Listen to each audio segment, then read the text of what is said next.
Hello, everyone, and welcome back to Nightmare Narratives. I can picture some of you already in bed, maybe some of you just getting home from work. Wherever you are, whatever time it is, I'm glad you're here. If this helps you relax or sleep, please like and subscribe. It means a lot. Now let's get you comfortable, and I'll tell you tonight's story.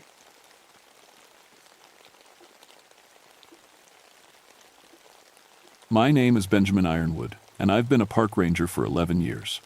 Most of that time, I've worked the Cherokee National Forest in Tennessee, protecting places that mean something to people. Sacred places. Places where history still lives in the trees and stones. I'm part Cherokee myself, though I didn't grow up knowing much about that side of my family. My grandmother used to tell me stories, but I was young and stupid and thought they were just fairy tales. It wasn't until I started this job that I began to understand. Some stories aren't meant to entertain, they're meant to warn. The Joyce Kilmer Memorial Forest is my beat. 12 miles from the visitor center, nothing but walking trails to get there. It's old-growth forest, trees that were already giants when Columbus was still lost at sea. The poplar trees there are over 400 years old, some of them 8 feet across. When you stand among them, you feel small. You feel watched. September 1969 was colder than usual. We'd had frost 3 mornings running, which shouldn't happen until October. The leaves were turning early, and the animals were acting strange. Deer wouldn't come near the old stone circles. Birds went quiet when you walked past certain spots. Even the insects seemed to avoid some areas. I'd been studying Cherokee language and culture for the past few years, trying to connect with that part of myself I'd lost growing up. The elders in the community had been patient with my questions, teaching me about the old ways. They'd also been clear about certain rules. Some places were sacred, some places were dangerous, and some places were both. The stone circles in the Joyce Kilmer Grove fell into that last category. I'd known about them since my second year on the job. 7 circles of standing stones, each about 20 feet across, scattered through the deepest part of the old forest. They weren't natural formations, too perfect, too deliberate, but they weren't recent either. Trees had grown around them, through them in some cases. Whatever made those circles was older than any written history of the area. The Cherokee elders I'd talked to got quiet when I mentioned them, real quiet. Joseph Walkingstick, an elder I'd become friendly with, had finally told me what he knew. The circles were none-eye sites, places where the immortal beings lived. But something had gone wrong there long ago. The spirits that once protected the area had become something else. Something angry. Best to leave those stones alone, Joseph had said. Some doors shouldn't be opened. I'd always respected that advice. Until the archaeologists showed up. Dr. Martin Reeves from the University of Tennessee had all the right permits. His team wanted to study the stone formations, maybe do some careful excavation around the largest circle. It was all legal, all approved. But legal doesn't always mean smart. The call came in on a Tuesday morning. Dr. Reeves's voice was tight with something that might have been fear or excitement. "Ranger Ironwood, we need you up here. Something unusual is happening with the stones." I loaded my pack and started the long hike in. The forest felt different that morning. Too quiet. Even my footsteps seemed muffled, like the earth itself was holding its breath. The temperature dropped as I climbed higher, and by the time I reached the grove, I could see my breath. The archaeological team had set up camp about 50 yards from the largest stone circle. 3 tents, equipment tables, a generator for their tools. It looked professional and temporary, exactly what it was supposed to be. But something was wrong. Dr. Reeves met me at the edge of their camp. He was a thin man in his 50s, usually calm and methodical. Today he looked like he hadn't slept. His graduate students, 2 young women and a man about my age, were clustered around a recording device, arguing in low voices. "What's the problem, Doc?" I asked. He led me toward the stone circle. "It's the acoustic properties. We set up recording equipment yesterday to document any natural resonance. You know, wind through the stones, that sort of thing." We stopped at the edge of the circle. 9 standing stones, each about 6 feet tall, arranged in a perfect pattern. The stones were local granite, weathered, smooth by centuries of rain and wind. Nothing unusual about them, except for the humming. It was soft, barely audible, but it was there. A low, musical tone that seemed to come from the stones themselves.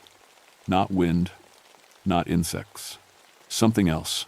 How long has it been doing that? I asked. Since about 3 this morning, one of the graduate students said. Sarah, I think her name was. It started right after the moon set. I knelt and put my hand on the nearest stone. The humming was definitely coming from inside it, a vibration I could feel in my bones. It reminded me of something, but I couldn't place what. Any equipment damage? I asked. Dr. Reeves shook his head. That's the strange part. All our instruments are working fine. But listen to this. He led me back to their recording equipment and hit play on a small device. The humming came through the speakers, but underneath it was something else. Voices. Human voices, singing in a language that made the hair on the back of my neck stand up. Cherokee. They were singing in Cherokee. I recognized the song, though I wished I didn't. Joseph Walkingstick had taught it to me the previous winter, along with the warning that it should never be sung alone. It was a death song. A song for guiding spirits from this world to the next. You understand what they're saying? Dr. Reeves asked. I nodded, not trusting my voice. It's Cherokee, a funeral song. But that's impossible, Sarah said. There's no one here but us. I looked around the campsite. The graduate students were staring at me like I might have answers. Dr. Reeves was checking and rechecking his equipment. Normal people doing normal work in a place that was anything but normal. I need to make a phone call, I said. There's someone who knows more about this place than I do. The nearest phone was back at the ranger station, 12 miles of hiking. I told Dr. Reeves to keep recording, but not to disturb the stones any further. Something in my voice must have convinced him, because he nodded without argument. The hike down felt longer than usual. The forest stayed too quiet, and I kept feeling like something was following me. Not animal sounds, I knew all those. This was different. Footsteps that matched mine exactly, stopping when I stopped, starting when I moved. When I looked back, there was never anything there. Joseph Walkingstick lived on the reservation, about 20 miles from the park. When I called him that afternoon, I could hear the worry in his voice as soon as I described what we'd found. Benjamin, he said, you need to get those people away from there. Tonight. What's happening, Joseph? What are those stones? There was a long pause. My grandfather told me stories about that place. During the removal, when our people were forced from their homes, some of the spirits that protected us became changed. Too much pain, too much anger. The stones were built to keep them contained. The removal. The Trail of Tears. I knew the history, how the Cherokee had been forced from their ancestral lands in the 1,832, thousands dying on the march to Oklahoma. But I'd never connected it to the stone circles. Contained how?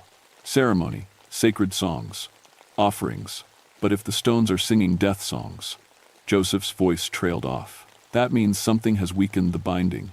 Those archaeologists need to leave. Now, I drove back to the trailhead faster than I should have, my mind racing. The sun was already setting by the time I started the hike back up. In the growing darkness, the forest felt alive in a way that wasn't natural.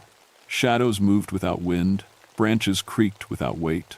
I could hear the stones from a quarter-mile away. The humming had gotten louder, much louder. It echoed through the trees like a giant tuning fork, and underneath it, the Cherokee voices had multiplied. Instead of one singer, there were dozens. Men, women, children, all singing the same mournful song. When I reached the camp, I found chaos. Dr. Reeves was on his knees beside one of his graduate students, the young man David. David was sitting perfectly still, staring at the stone circle, his lips moving silently. Sarah and the other student, Lisa, were trying to get his attention, but he didn't respond. He didn't even blink. What happened? I shouted over the singing. He was taking measurements near the stones. Dr. Reeves called back. The singing got louder, and he just stopped. He's been like this for an hour. I knelt beside David. His eyes were open but unfocused, like he was seeing something very far away. When I listened closely, I could hear what he was whispering. Cherokee. He was speaking Cherokee, the same words as the singing stones. But David had never studied native languages. He was a geology major from Memphis. We need to get him away from here, I said. All of you, pack up now. But our equipment, Dr. Reeves started. Leave it. Something in my voice must have convinced them, because they started breaking camp without further argument. The only problem was David. He wouldn't move. When we tried to lift him, he became dead weight, still whispering in Cherokee, still staring at the stones. That's when I noticed the other sounds. Underneath the singing, there were footsteps. Lots of them, walking in rhythm around the stone circles. But when I looked, there was no one there. Just the sounds of feet on dry leaves, getting closer to our camp. The stones were glowing now, not bright, but visible in the darkness. A soft blue light that pulsed in time with the singing. And in that light, I began to see shapes moving between the stones. Human shapes, but wrong somehow. Too tall, too thin. Moving in ways that hurt to watch. "Dr. Reeves," I said quietly, "we need to leave, right now." He looked at the stone circle and saw what I was seeing. The shapes were becoming clearer, more solid. Cherokee warriors, but not as they had been in life. These figures bore wounds that never healed. Eyes that burned with grief turned to rage. David stood up suddenly. Not like a person getting up, but like he was being lifted. He turned toward the stones and started walking. "Stop him!" I shouted. We grabbed David's arms, but he was impossibly strong. He dragged us forward, step by step, toward the glowing stones. Toward the waiting figures that were becoming more real every moment. The Cherokee voices rose to a howl. I did the only thing I could think of. I started singing.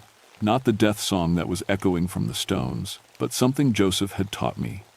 A protection song. A prayer for travelers in dangerous places. My Cherokee wasn't perfect, but it was heartfelt, and it was the right intention. The effect was immediate. David collapsed like his strings had been cut. The glowing in the stones dimmed. The singing didn't stop, but it pulled back, like something considering its options. "Get him up," I told Dr. Reeves. "We leave now." We half-carried David between us, Sarah and Lisa grabbing what supplies they could. Behind us, the stone circle erupted in angry light. The Cherokee voices became screams of rage, and the footsteps I'd been hearing broke into a run. I didn't look back. Looking back would have been a mistake. We made it maybe half a mile before David came around. He blinked, looked around at the dark forest, and asked what was happening. He didn't remember anything after setting up his equipment near the stones. "Gas leak," Dr. Reeves lied smoothly. "Probably from an underground source. Made you hallucinate." It was a good lie. Better than the truth. David accepted it, and we kept moving. But I could still hear the singing behind us, following at a distance. Whatever lived in those stones wasn't done with us. We reached the ranger station just after midnight. I got the archaeologist settled in the bunkhouse and called Joseph again. "It's worse than you thought," I told him. "The spirits manifested, physically. I saw them." "Then the binding is broken," Joseph said grimly. "Benjamin, those spirits aren't just angry. They're in pain. Centuries of it. The removal, the broken promises, the children who died on the trail. All of that lives in them now. They don't remember how to forgive. How do we stop them? How do we stop them? I don't know if we can, but I know someone who might. My great-uncle, Walking Bear. He's old, older than anyone has a right to be. He knew the people who built those stones."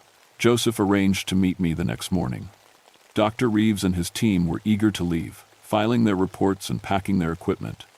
David seemed fine, with no memory of his possession. I didn't tell them what had really happened. Some truths are too dangerous to share. But as they were loading their van, Lisa came up to me privately. "Ranger Ironwood," she said quietly. "That wasn't a gas leak, was it?" I studied her face. She was young, maybe 25, with intelligent eyes and the kind of practical demeanor that comes from growing up on a farm. "Why do you ask?" "Because I've been studying acoustics for 3 years, and I know the difference between natural resonance and something else. Those stones were singing, really singing. And David." She shook her head. "David doesn't speak any language but English and a little Spanish. But last night he was fluent in whatever that was. I made a decision that probably wasn't smart. Cherokee. He was speaking Cherokee." Lisa nodded like that confirmed something she'd already suspected. "There are stories about this place, aren't there? Old stories." "Yes. Bad stories. Bad stories. Very bad." She was quiet for a moment then. "If you need help, I'll stay. I'm not afraid of old stories." I almost said yes. Having someone with her technical knowledge might have been useful. But I'd seen what those spirits could do to outsiders. and I wasn't willing to risk another person. Go home, Lisa. Write your report. Forget about this place. She didn't argue, but I could see in her eyes that forgetting wasn't going to be possible. Joseph arrived an hour later with Walking Bear. The old man was ancient, his face like weathered leather, his hair white as snow, but his eyes were sharp as a hawk's, and he moved with the careful precision of someone who'd lived through things most people couldn't imagine. Walking Bear listened to my story without interruption, nodding occasionally. When I finished, he was quiet for a long time. The Nunahi were our protectors once, he finally said, immortal beings who watched over the Cherokee people. But during the removal, when the soldiers came with their guns and their chains, some of the Nunahi tried to fight. They were bound to this place, you see. They couldn't follow our people west. He stared toward the mountains where the Joyce-Kilmer Grove waited. So they stayed, and they watched our children die. They watched our elders collapse on the trail. They felt every death, every injustice, every broken promise. And slowly, that pain changed them, made them into something else. The stone circles were built to contain them? Walking Bear nodded. By the last Cherokee shamans before the removal. They knew what their protectors had become. The stones were a prison, but also a mercy. Better to be contained than to become monsters. But something broke the binding. 8. Time, Walking Bear said simply. Time and neglect. The songs that maintained the binding haven't been sung in over a century. The offerings haven't been made. The spirits inside have been growing stronger and madder every year. Joseph spoke up. Can the binding be renewed? Walking Bear looked at him with sad eyes.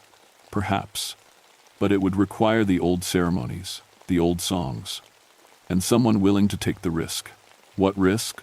The spirits don't just hate outsiders now, Walking Bear explained. They hate everyone, including us. They blame all the living for the deaths of the dead. To renew the binding, someone would have to enter the stone circle during the full moon and offer themselves as a conduit for the spirit's pain. They would have to experience every death on the trail of tears, feel every injustice, carry every grief. He looked directly at me. It would probably kill them. I thought about David, standing in that stone circle with empty eyes. I thought about the shapes moving between the stones, warriors trapped in endless grief and rage. I thought about other archaeologists, other researchers who might come to study the site. When's the next full moon? I asked. Tomorrow night, Joseph said quietly. That gave me less than 24 hours to prepare. Walking Bear spent the rest of the day teaching me the old songs, the proper words, the exact ceremonies. My Cherokee was rough, but he said intention mattered more than perfection. The spirits will know if your heart is true, he said. That's what matters. As the sun set, we hiked back up to the grove. The stones were already humming, preparing for the full moon. But tonight, the sound was different, hungrier. Tonight, they knew we were coming. The full moon rose over the Joyce-Kilmer Grove like a spotlight on a stage. In its light, the stone circle looked different, older, more deliberate, more dangerous. The humming had grown so loud it vibrated in my chest, and the Cherokee death songs echoed through the forest like a choir of the damned. Walking Bear and Joseph stayed at the tree line. This part I had to do alone. Remember, Walking Bear called to me. Don't fight the visions. Let them flow through you. The spirits need to know their pain is acknowledged. I nodded and stepped into the circle. The moment my foot crossed the line of stones, the world changed. The forest disappeared. In its place was a dirt road stretching westward, crowded with people. Cherokee families carrying everything they owned, children crying, elders struggling to keep up. Soldiers on horseback rode alongside them, rifles ready, faces hard as stone. I was seeing the trail of tears. But I wasn't just seeing it, I was feeling it.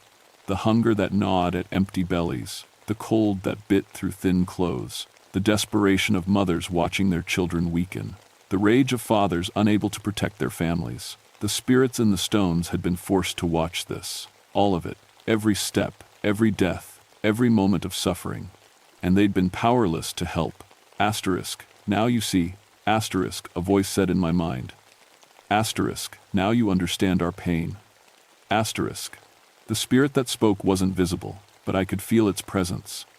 Ancient, powerful, and filled with a grief so deep it had curdled into hate. Asterisk. We were guardians once, Asterisk, another voice added. Asterisk. We protected the people, guided them, blessed them, but when they needed us most, we could only watch them die. Asterisk. More voices joined in, a chorus of the betrayed and abandoned. They showed me more visions, children falling by the roadside, elders giving up their food so the young might live, warriors dying of disease in federal camps. Through it all, the Nanahi spirits watched, bound to their sacred places, helpless. Asterisk, why should we contain ourselves now? Asterisk, the first voice demanded. Asterisk, why should we show mercy to a world that showed none to our people? Asterisk, the visions shifted. Now I saw the spirits as they had become, no longer protectors but avengers. They showed me what they planned to do. Every person who disturbed their sacred sites would be possessed, turned into vessels for their rage. Through these human puppets, they would spread across the land, bringing the pain of the Trail of Tears to everyone who had forgotten or ignored it. Asterisk, you understand now, asterisk, the voice said with satisfaction. Asterisk, you feel our justice. Asterisk, and I did feel it. The pain was so overwhelming, I fell to my knees. But as the visions continued, I began to see something else, something the spirits, in their rage, had forgotten. I saw the survivors. Cherokee, who made it to Oklahoma and rebuilt their lives. Children, who grew up to become leaders, artists, teachers. Families that endured and prospered despite everything that had been done to them. I saw my own grandmother, telling me stories by firelight, teaching me that loss and pain didn't have to define us, that we could honor the dead without becoming consumed by their suffering. Asterisk. The people survived? Asterisk, I said aloud, my voice carrying across the circle. Asterisk. They lived. They rebuilt. They remembered. Asterisk. The spirit's rage faltered. Asterisk. What do you know of survival? You live in comfort while they suffered. Asterisk. Asterisk. I know that honoring the dead means living for something more than revenge. Asterisk, I said, getting back to my feet. Asterisk. I know that my grandmother would weep to see what you've become. Asterisk.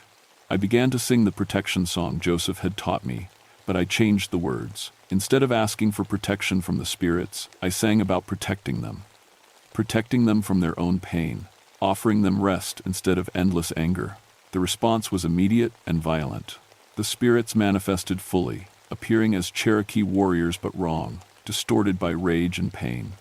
They surrounded me in the circle, their eyes burning with blue fire, their wounds still fresh after more than a century. Asterisk, you dare tell us to rest?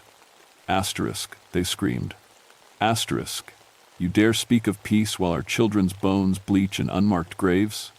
Asterisk, they reached for me with hands like ice and shadow. Where they touched, I felt their pain directly. Every injustice, every loss, every moment of helpless watching, it should have driven me insane. Instead, I embraced it.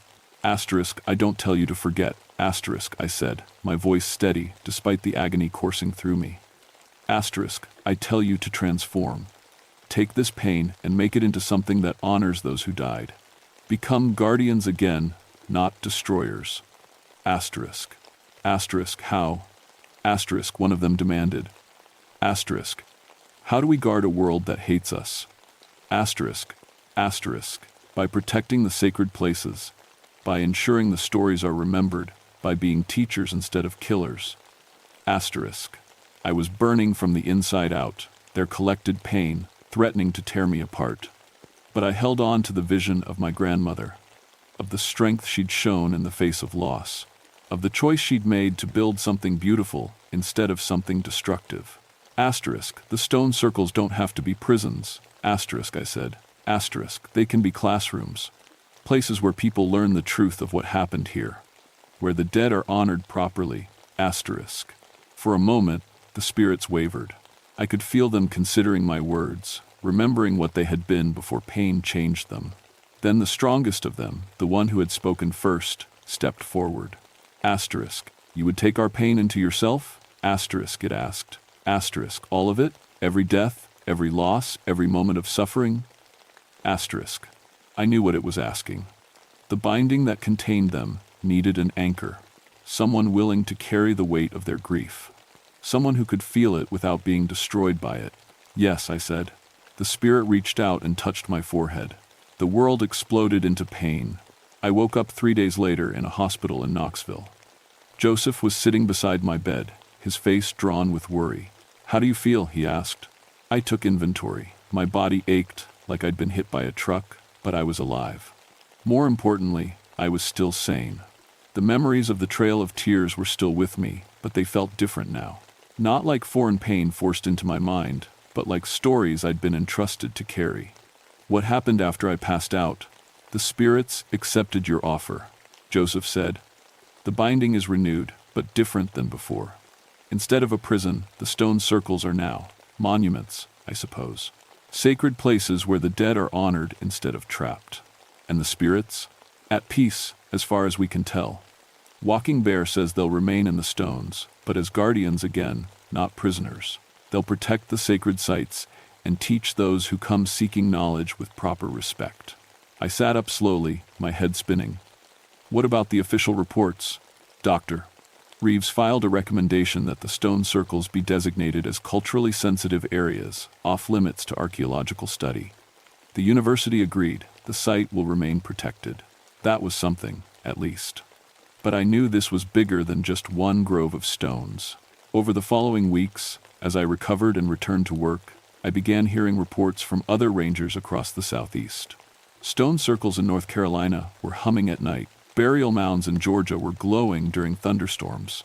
Sacred sites throughout Cherokee territory were becoming active. The spirits in the Joyce Kilmer Grove hadn't been the only ones changed by historical trauma.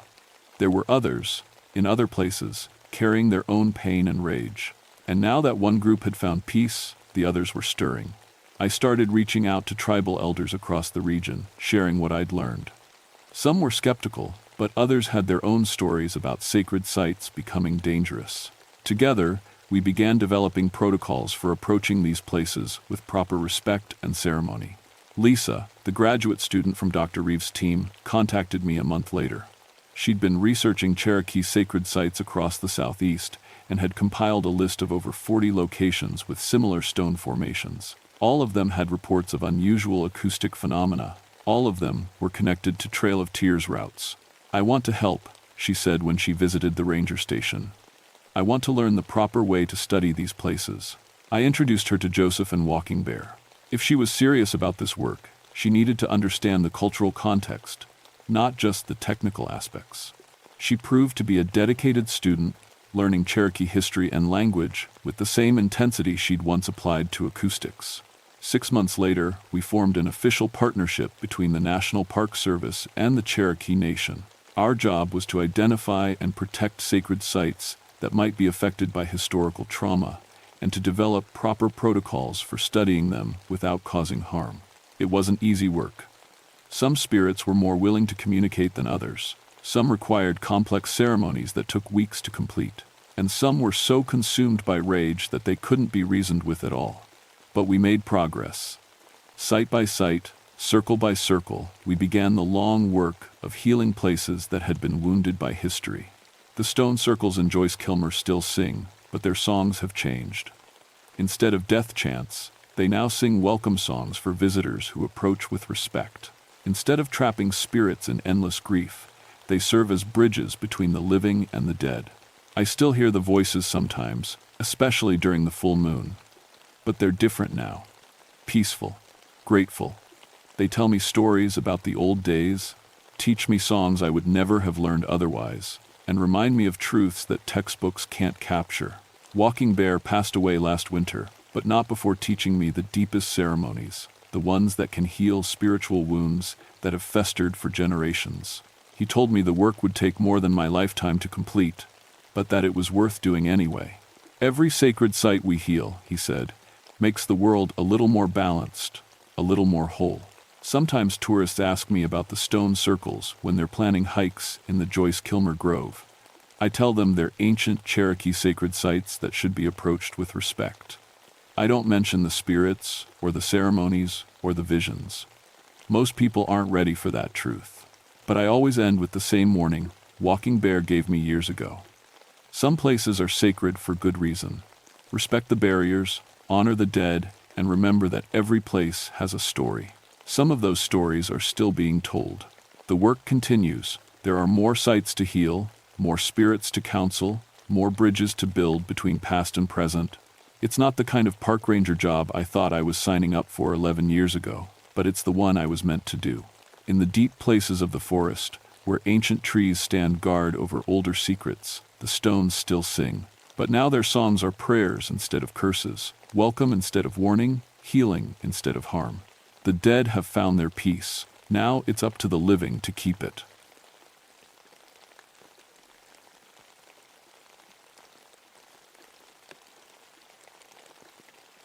My name is William Darkwater, and I've been a forest ranger for 16 years. I spent most of that time in Jefferson National Forest, watching over the Clinch Mountain area in Virginia. My job isn't what most folks think it is. Sure, I help lost hikers and put out campfires, but mostly I deal with something much worse: the scars left behind by coal mining. I grew up in a mining family. My dad worked the tunnels until black lung took him when I was 12. That's why I got my environmental engineering degree, to understand what these mines do to our land and water. For the past 8 years, I've been the guy they send to check on abandoned mines, test the water, and make sure nobody gets hurt exploring places they shouldn't be. I thought the only real dangers were cave-ins and bad air. I was wrong. It was November 1978, and freezing rain had been falling for 3 days straight. The kind of weather that turns dirt roads into rivers and makes even the main highways dangerous. I was sitting in my ranger station when Sheriff Coleman called about some missing kids. "Will, we got 5 college boys who went up to Black Damp Hollow 3 days ago," he said. "Their car's still there, but no sign of them. Parents are going crazy." I knew Black Damp Hollow. Everyone around here did. It was an old coal mine complex up at 2,200 feet, abandoned since a terrible explosion in 1949 that killed 67 miners. The whole area was a mess of strip mines and acid drainage that killed every creek for miles. The access road had been condemned for years. What were they doing up there? I asked, though I already knew. College kids loved exploring abandoned places, especially ones with scary stories. "Same thing they always do," Coleman said, looking for ghosts and taking pictures. But this time they didn't come back. I grabbed my gear, gas detector, hard hat, rope, first aid kit, and enough food for 2 days. The drive up to Black Damp Hollow took me 3 hours because of the rain. The old mining road was barely passable, full of potholes deep enough to swallow a tire. When I got there, the kid's car was right where Coleman said it would be, covered in mud and rain. I found their tracks leading toward the main mine entrance, but something was off. The mine had been sealed with concrete back in 1950. Nobody was supposed to get in. The concrete was cracked open like an egg. I pulled out my flashlight and looked closer. The break wasn't from outside pressure, rocks or weather wearing it down. The concrete was pushed outward, like something had broken through from inside the mine. That should have been impossible. The mine had been sealed for 30 years. I called Sheriff Coleman on my radio. "I found where they went in. The seal's been broken. Can you follow them?" I looked into the black hole that led into the mountain. My gas detector was already beeping. There was methane in there, but not at dangerous levels yet. The smart thing would be to wait for a proper rescue team with better equipment. But those kids had been missing for 3 days. If they were hurt or trapped, every hour mattered. "I'm going in," I said. "If you don't hear from me in 12 hours, send help." The mine entrance was bigger than I expected. The ceiling was high enough that I couldn't see it with my flashlight, and the tunnel stretched into darkness. Water dripped everywhere, and the air smelled like rotten eggs from the sulfur in the rock. I'd been in dozens of abandoned mines before.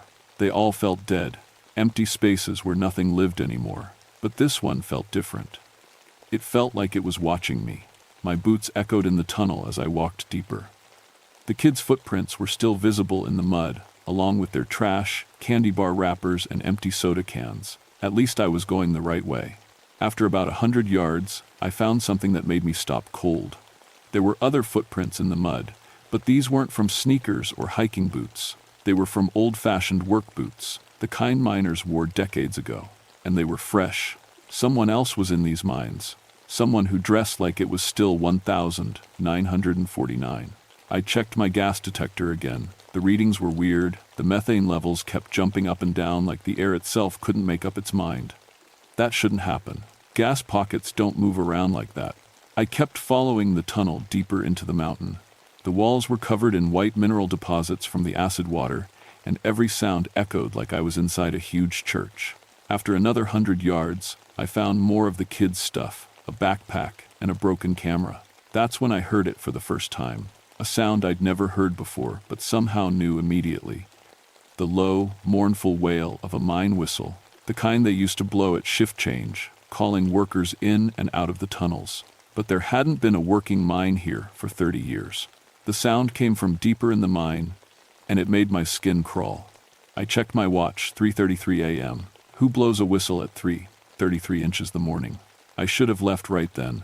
Should have gone back to my truck, called for a real search team, and waited for daylight. But those missing kids were somewhere in this mountain, and the whistle sounded like it came from the same direction as their tracks. I kept walking into the darkness, not knowing that some shifts never end, and some workers never clock out. The tunnel split into 3 different paths, about a quarter mile in.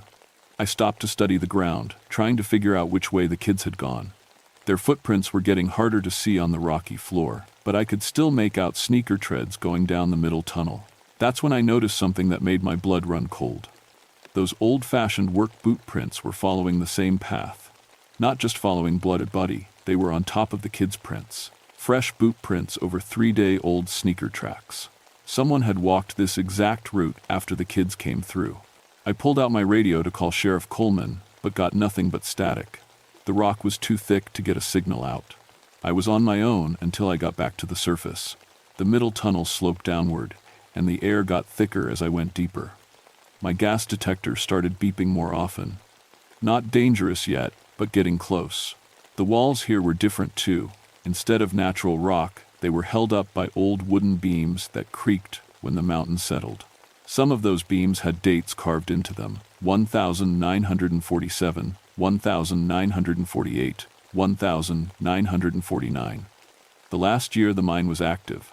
I found the first college kid about 50 yards down. His name was Tommy Morrison, according to the wallet in his back pocket. He was sitting against the tunnel wall like he'd just decided to take a break. No visible injuries, no blood. He looked peaceful, like he was sleeping. But he was cold as the stone around him, and he'd been dead for days. I checked for a pulse anyway, knowing I wouldn't find one. His skin was gray, and when I moved his arm, it was stiff with rigor mortis. But here's what I couldn't understand. There wasn't a mark on him. No cuts, no bruises, no sign of a struggle or fall. It was like he'd just sat down and died. I was checking his body more carefully when I heard footsteps. Heavy work boots on stone, coming from somewhere deeper in the mine. Slow, steady steps like someone walking to work. "Hello?" I called out. "This is Ranger Darkwater. Is someone there?" The footsteps stopped. I listened for a full minute, but heard nothing except my own breathing and the drip of water. Then the footsteps started again, but this time they were moving away from me, going deeper into the mine. I had to make a choice. Follow the footsteps and maybe find who'd been walking these tunnels. Or go back and report what I'd found. The smart thing was to leave, bring back help, and do this right. But there were still 4 missing kids somewhere in this mountain. I marked Tommy's location with my spray paint, a bright orange X on the wall, and kept going. The tunnel got narrower as it went down, and the wooden support beams got older and more rotten. Some of them were held up by sheer luck and the weight of the mountain above. That's when I started hearing the other sounds. At first, I thought it was just the mountain settling. Old mines make all kinds of noise as the rock shifts and the wood creaks. But these sounds had a rhythm to them. The clink of metal on stone, like someone swinging a pickaxe. The scrape of shovels loading coal. The rattle of mine cars rolling on tracks. But there were no tracks in this tunnel. Haven't been for 30 years. I stopped and listened carefully. The sounds were coming from all around me, above, below, from side tunnels I couldn't see. Like the whole mountain was full of people working, even though that was impossible. My gas detector started going crazy. The methane readings were jumping all over the place. Dangerous levels 1 second, safe the next. That kind of fluctuation should have been impossible. Gas doesn't behave like that. I found the second body at the intersection with another tunnel. This one was Sarah Chen, a photography student from Virginia Tech. She was lying on her side, her expensive camera still hanging around her neck. Like Tommy, she had no visible injuries, no sign of what killed her. But her camera was different. The lens was pointing into one of the side tunnels, and the flash had been fired recently. I could smell the sharp scent of burned magnesium in the air. She'd taken a picture of something right before she died. I tried to rewind the film, but the camera was jammed. Whatever she'd photographed, I wasn't going to see it without better tools. The footsteps started again while I was examining Sarah's body. This time they were closer, and I could hear more than one set. Heavy boots, moving in formation like a work crew heading to their shift. I followed the sound into the side tunnel where Sarah's camera had been pointing. This tunnel was older than the others, with rougher walls and lower ceiling. I had to duck in places to keep from hitting my head. But the strangest thing was the air. It was warmer here, and it smelled like coal dust and machine oil. Smells that should have faded away decades ago.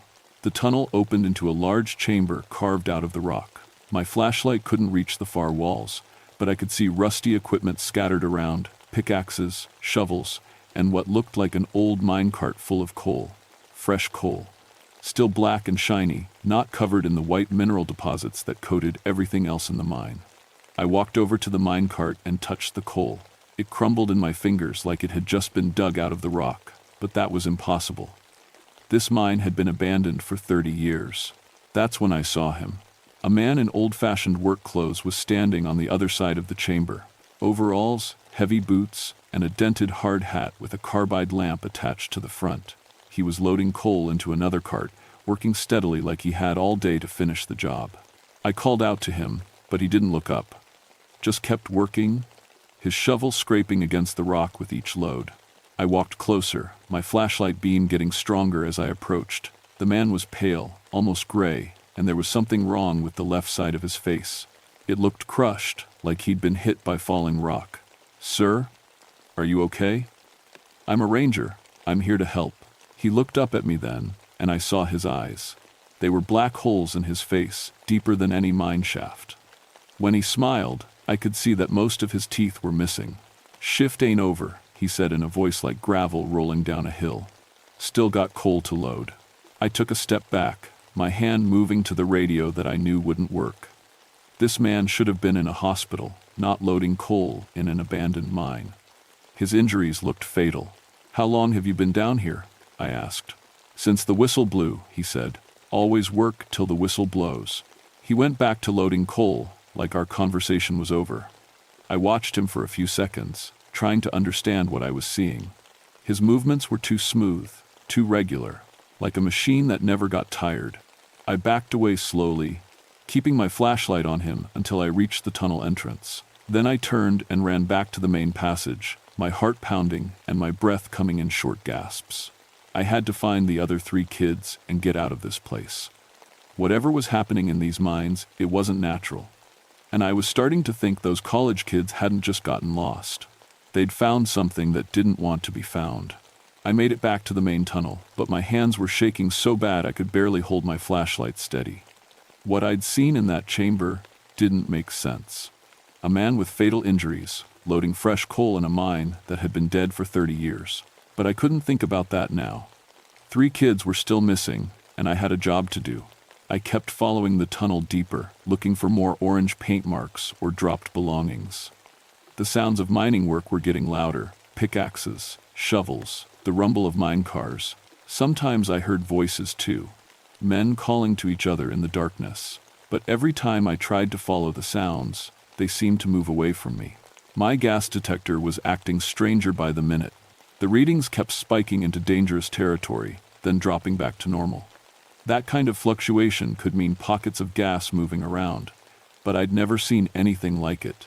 I found the 3rd body in a side chamber about 100 yards down.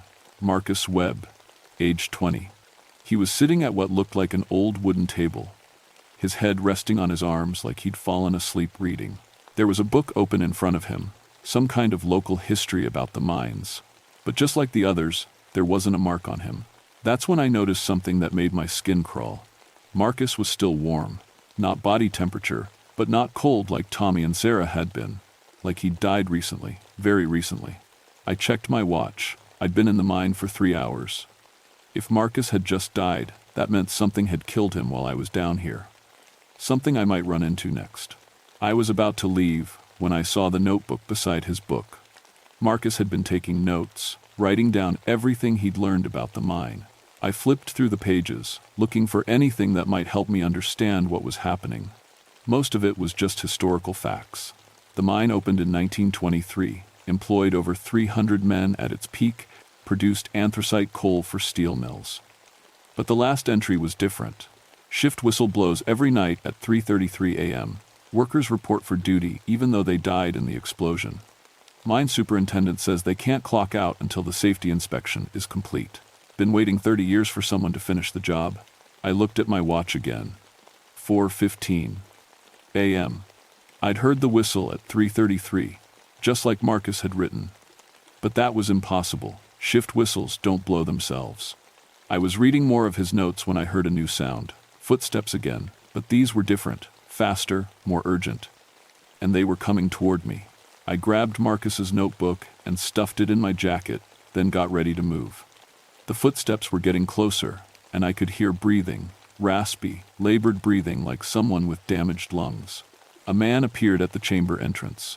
He was wearing the same kind of work clothes as the coal loader, but his overalls were torn and blackened. His face was covered in coal dust, and there was blood on his hands.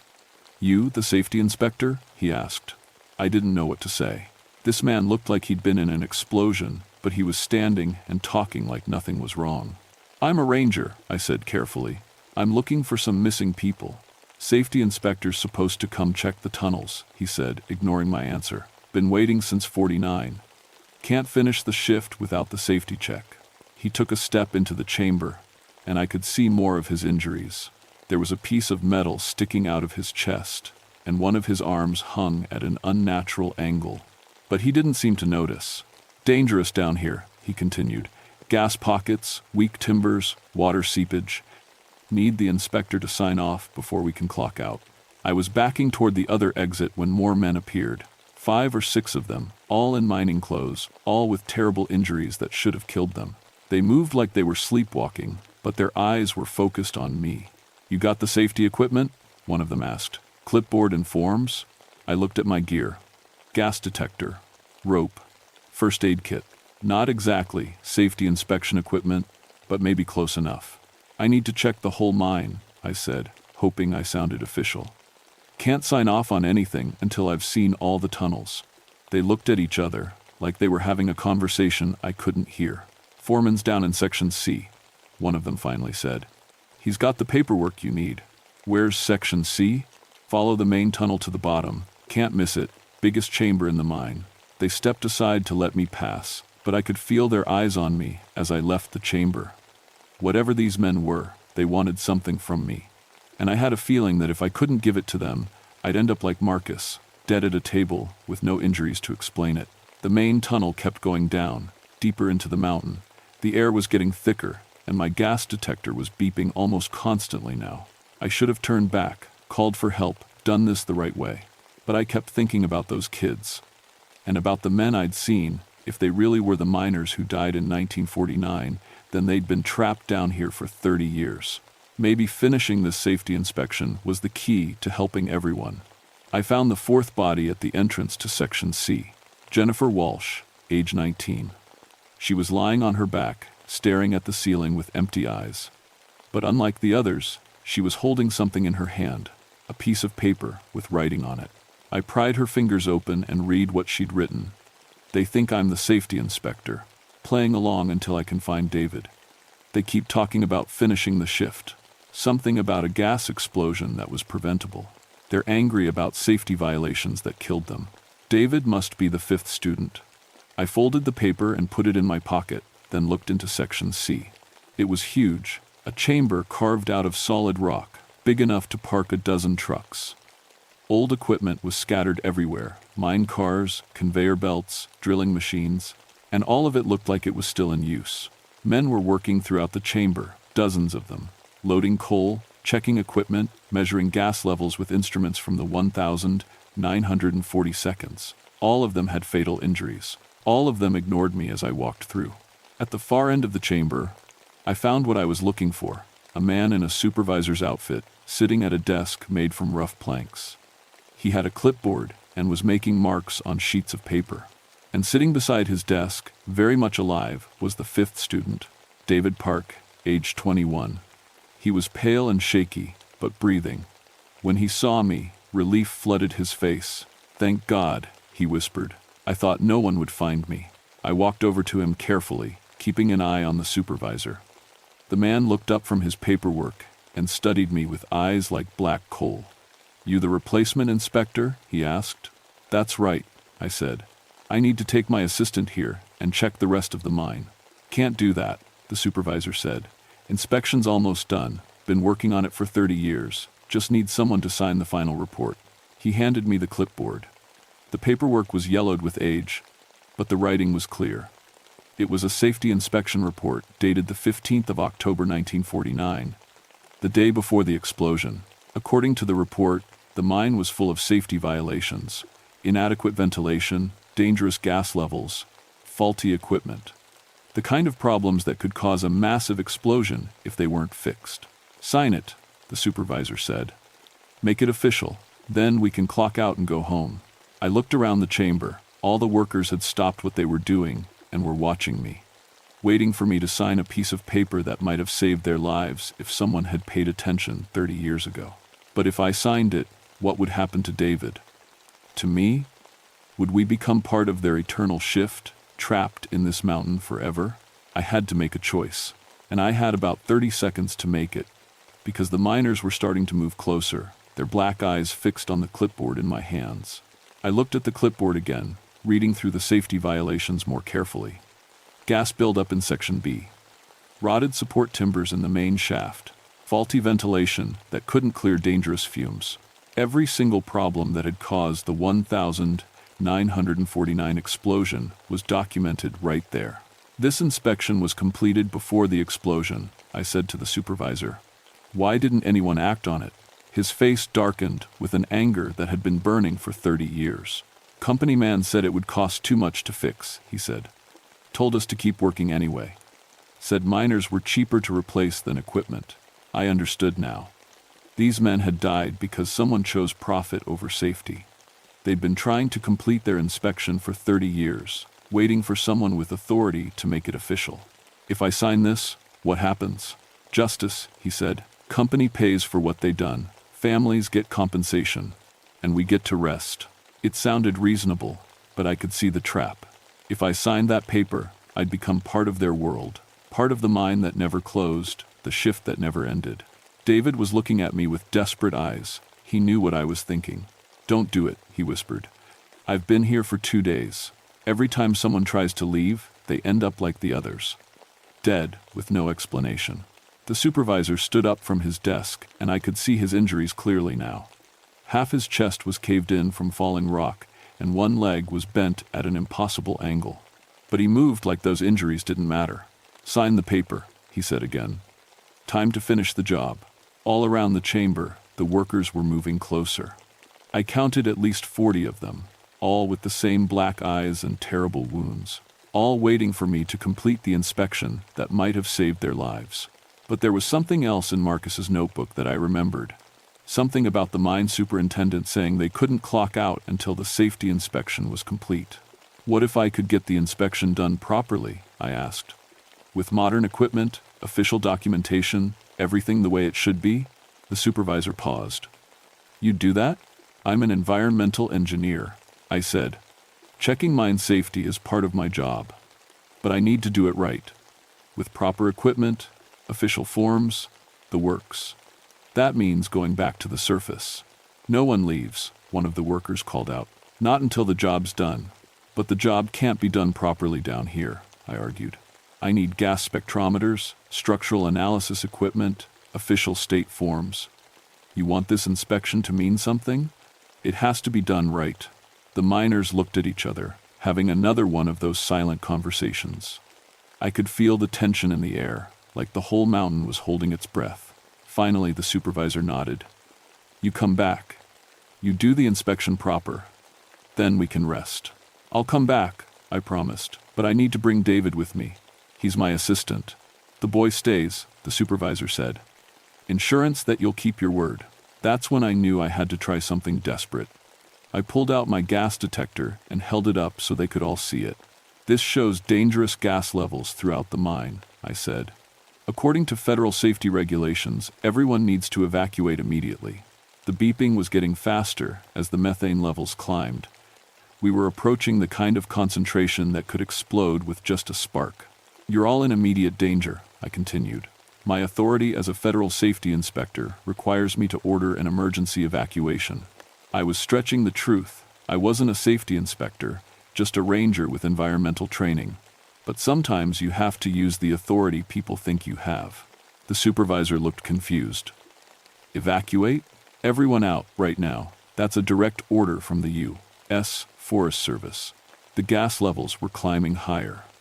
My detector was screaming now, warning of an explosive atmosphere. And I realized something terrifying. The miners themselves were generating the gas somehow. Their presence was creating the same conditions that had killed them in 1949. Move, I shouted, grabbing David's arm. Everyone out. I started running toward the tunnel entrance, pulling David with me. Behind us, I could hear the miners beginning to move. Not following us, heading for other exits, like they were actually obeying the evacuation order. We made it to the main tunnel, but the gas levels were still climbing. My detector was giving off one continuous scream. The whole mine was becoming a bomb, and we were right in the middle of it. How far to the surface? David gasped. 1/2 mile, I said, maybe more. We ran through the darkness, my flashlight beam bouncing wildly as we climbed toward the entrance. Behind us, I could hear the mountain groaning as gas pressure built up in the sealed chambers. We were halfway to the surface when the explosion hit. The blast wave knocked us flat, and dust filled the tunnel like a brown fog. Rock fell from the ceiling, and for a moment I thought the whole mountain was coming down. But the main tunnel held, and when the dust cleared, we were still alive. I helped David to his feet, and we kept climbing. My ears were ringing from the explosion, but I could hear something else. Silence. The mine sounds had stopped. No more pickaxes. No more footsteps. No more voices calling in the darkness. We reached the entrance just as the sun was coming up. David collapsed beside their car, breathing hard but safe. I called Sheriff Coleman on my radio to report what we'd found. 5 college students, I said. 4 dead, 1 survivor. Bodies are still in the mine, but the main tunnel's blocked now. We'll need heavy equipment to get them out.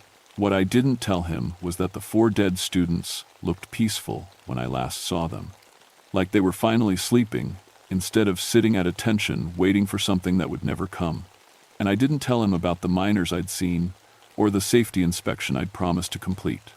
Some stories are too strange for official reports, but I kept that promise. Over the next 6 months, I documented every safety violation in Black Damp Hollow and filed official reports with 3 different government agencies. I made sure the families of the 1,949 explosion victims got recognition and compensation that was 60 years overdue. And I made sure the mine stayed sealed forever.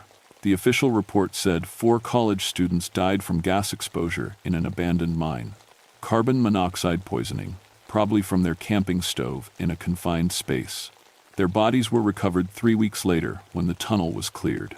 David never talked about what he saw down there. Post-traumatic stress, the doctors said. He changed his major from geology to accounting and moved to a city where the tallest thing around was office buildings. I went back to my regular ranger duties, but I couldn't shake what had happened. I started researching other mining accidents throughout Appalachia, looking for patterns. What I found kept me awake at night.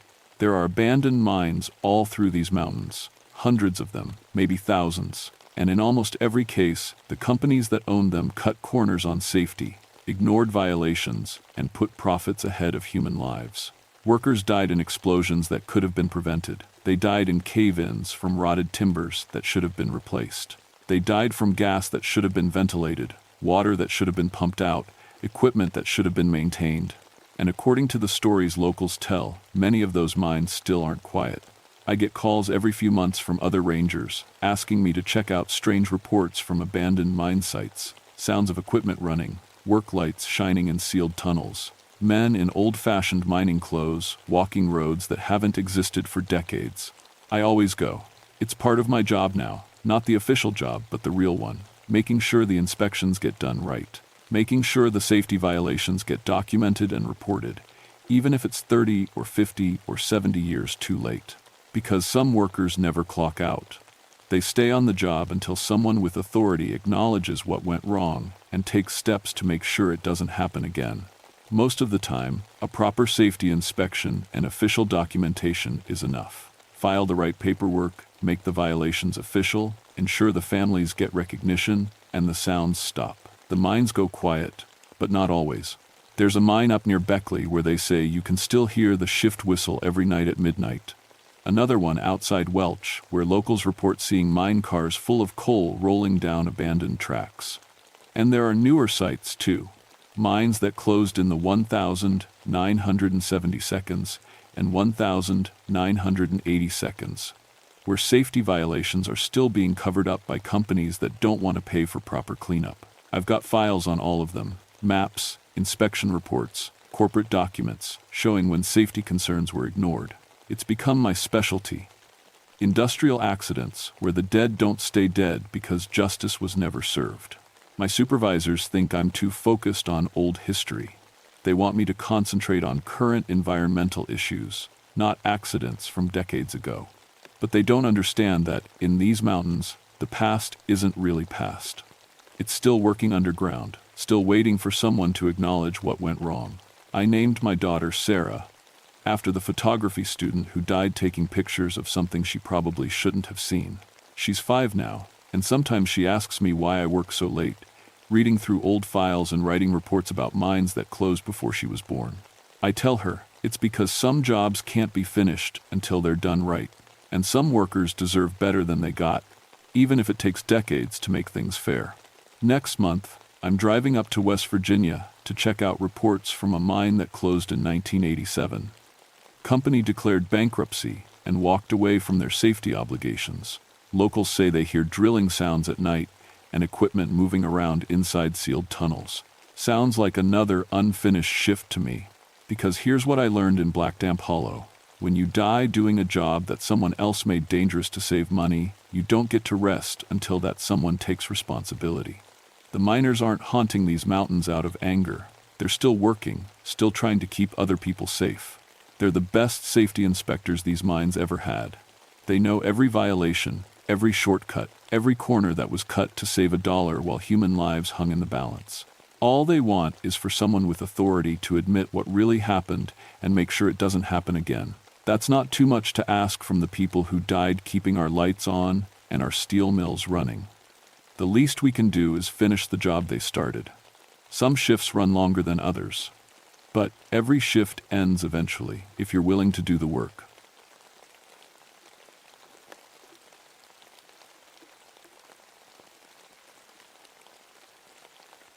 My name is Margaret Thornfield, and I've been a park ranger at Pisgah National Forest for 14 years. In all that time studying mountain history, I learned that some events never really end. They just wait in the shadows, ready to pull you back. I'm what you might call a history nerd. Got my PhD in Appalachian settlement patterns, spent most of my adult life tracking down old family records and Cherokee stories.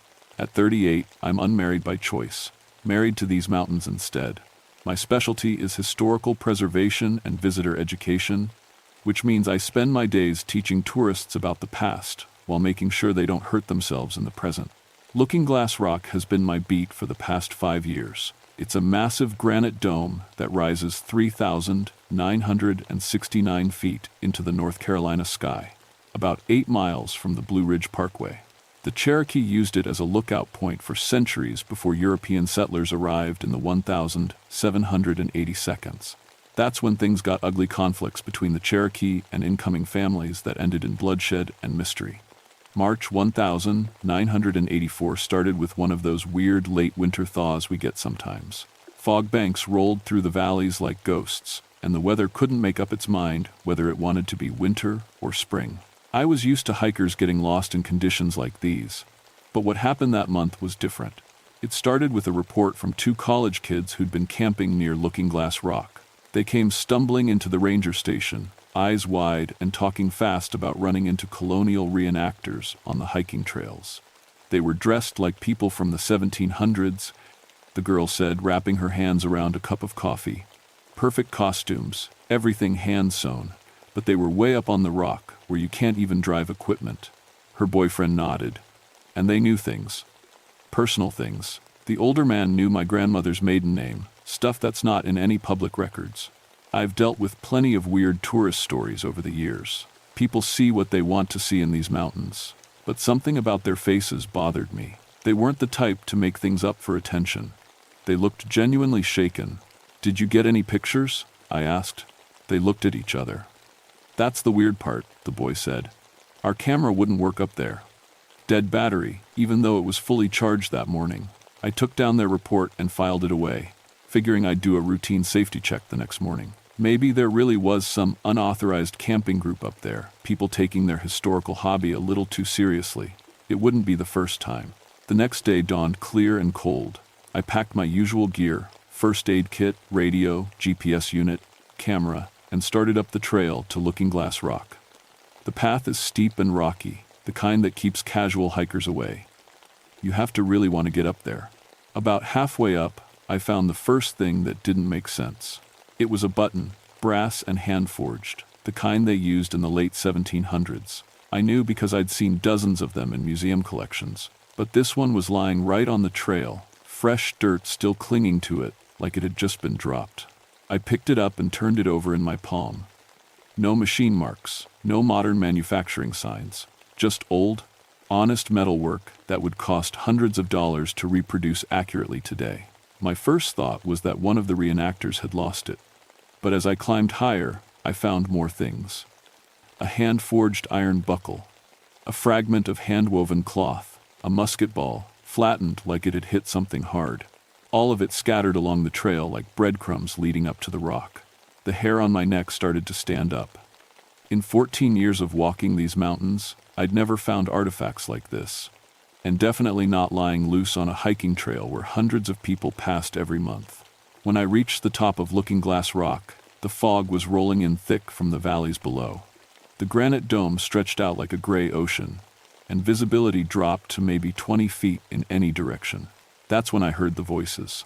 Men's voices, speaking in old-fashioned English, with accents I couldn't place. They sounded close, maybe just beyond the fog bank, but I couldn't see anyone.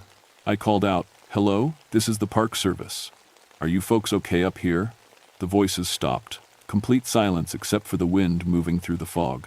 I waited, listening hard, but heard nothing else. I spent another hour searching the area, but found no sign of any campers or reenactors. No equipment, no footprints, nothing. Just that growing feeling that something was very, very wrong with Looking Glass Rock. I didn't sleep well that night. Every time I closed my eyes, I heard those voices echoing off the granite. Old voices speaking old words in the fog. The next morning, I decided to go back with better equipment. I packed my digital camera, extra batteries, and a tape recorder. If there really was some historical group camping up there, I wanted documentation. The trail seemed different this time. Darker somehow, even though it was the same path I'd walked hundreds of times. The forest felt too quiet, like the animals were holding their breath. Halfway up, I stopped dead. Someone had arranged stones in a perfect circle right in the middle of the trail. Not random rocks that had rolled down the hillside, deliberately placed stones, each one about the size of a fist, forming a ring maybe 6 feet across. Inside the circle was a piece of parchment, yellow and brittle looking. I knelt down and carefully picked it up. It was a map, hand-drawn in faded brown ink. It showed Looking Glass Rock and the surrounding area, but not as I knew them. The trails were different, following paths that didn't exist anymore. There were structures marked that I'd never seen: cabins, a mill, something labeled trading post. And at the bottom, in careful handwriting, Survey of Cherokee Boundary Lands, Spring 1782. My hands started shaking. This wasn't some tourist's recreation. The paper felt genuinely old, and the ink had that faded quality that takes decades to develop. But 1782 was more than 200 years ago. This should have been in a museum somewhere, not lying on a hiking trail. I photographed everything, then carefully folded the map and put it in my pack. When I looked up, the stone circle was gone. I mean completely gone. The rocks had scattered back into their random positions along the trail like they'd never been moved. I stared at the spot for a full minute, wondering if I was losing my mind. At the top of Looking Glass Rock, the fog was even thicker than the day before. But this time, I could hear more than voices. There were other sounds drifting through the mist, horses snorting, leather creaking, the clink of metal on metal. I pulled out my camera and started taking pictures in the direction of the sounds. The digital display showed normal fog and granite, nothing unusual. But when I checked the photos later, they showed something impossible. In 3 of the shots, I could see people. Men in colonial-era clothing, standing on the rock like they owned it. One was pointing toward the valley below, and his mouth was open like he was shouting orders. Another held what looked like an old musket. But they hadn't been there when I took the pictures. I would have sworn to that in court. I tried the tape recorder next, holding it up toward where the voices seemed strongest. For 10 minutes, I recorded nothing but wind and my own breathing. But when I played it back at the station that night, there were other voices mixed in with mine. Cherokee moving north along the river. Families in the valley don't know we're coming. Take what we can before winter sets. The words were clear enough to understand, but they sounded like they were coming from underwater, or from very far away. And underneath it all was a sound that made my blood run cold, the unmistakable noise of someone sharpening a knife. I played the recording 3 times, each time hearing new details I'd missed before. At one point, clear as day, a voice said, "That ranger woman's been watching us. She knows too much." I hadn't spoken to anyone on the mountain, no one had seen me recording, but somehow they knew I was there. The next morning brought a call from Tim Rodriguez, another ranger who worked the southern section of the park. We'd been friends since I started, and he was one of the few people who took my historical research seriously. "Margaret, I need to ask you something weird," he said. "Have you been having strange dreams lately? Dreams about the 1,780 seconds?" My coffee cup stopped halfway to my mouth. "What kind of dreams?" "I keep dreaming I'm a settler named Timothy Rodriguez. Same first name, different last name. I'm part of some kind of raiding party, going after Cherokee villages. But here's the thing, I wake up knowing details I never learned anywhere. Names of Cherokee leaders, locations of villages that aren't on any modern map. Tim, that's impossible. I know it's impossible. That's why I'm calling you. Because I found something this morning that doesn't make sense." He paused, and I could hear papers rustling on his end. I was going through some old land records at the county courthouse, trying to track down information about early settlements. And Margaret, I found a Timothy Rodriguez listed in the 1782 census records. He was part of a militia group that operated around Looking Glass Rock. My mouth went dry. Coincidence? Rodriguez isn't that uncommon a name. The physical description matches me exactly. Height, eye color, even a scar on his left hand from a knife accident. Margaret, I have that same scar. Got it when I was 12, cutting wood with my grandfather. I set down my coffee cup because my hands were shaking too badly to hold it steady. "Tim, you need to stay away from Looking Glass Rock." "Why? What's going on up there?" I told him about the artifacts, the voices, the photographs that showed people who weren't there. When I finished, there was a long silence. "Margaret," he said finally, "I think we're in trouble, because I've been having this overwhelming urge to visit Looking Glass Rock. Like something's calling me up there. Don't go. Whatever you do, don't go up there alone." But even as I said it, I knew he would. The same way I knew I would keep going back, even though every instinct I had was screaming at me to stay away. Something on that mountain wanted us, and it was getting stronger. Tim went missing on a Thursday. He'd called in that morning saying he was doing a routine trail check in the southern section, but by evening, he hadn't returned to the station. His truck was found at the Looking Glass Rock trailhead, keys still in the ignition. I organized the search party myself, leading 6 volunteers up the trail I knew too well. We found Tim's radio first, smashed against a tree like someone had thrown it in anger.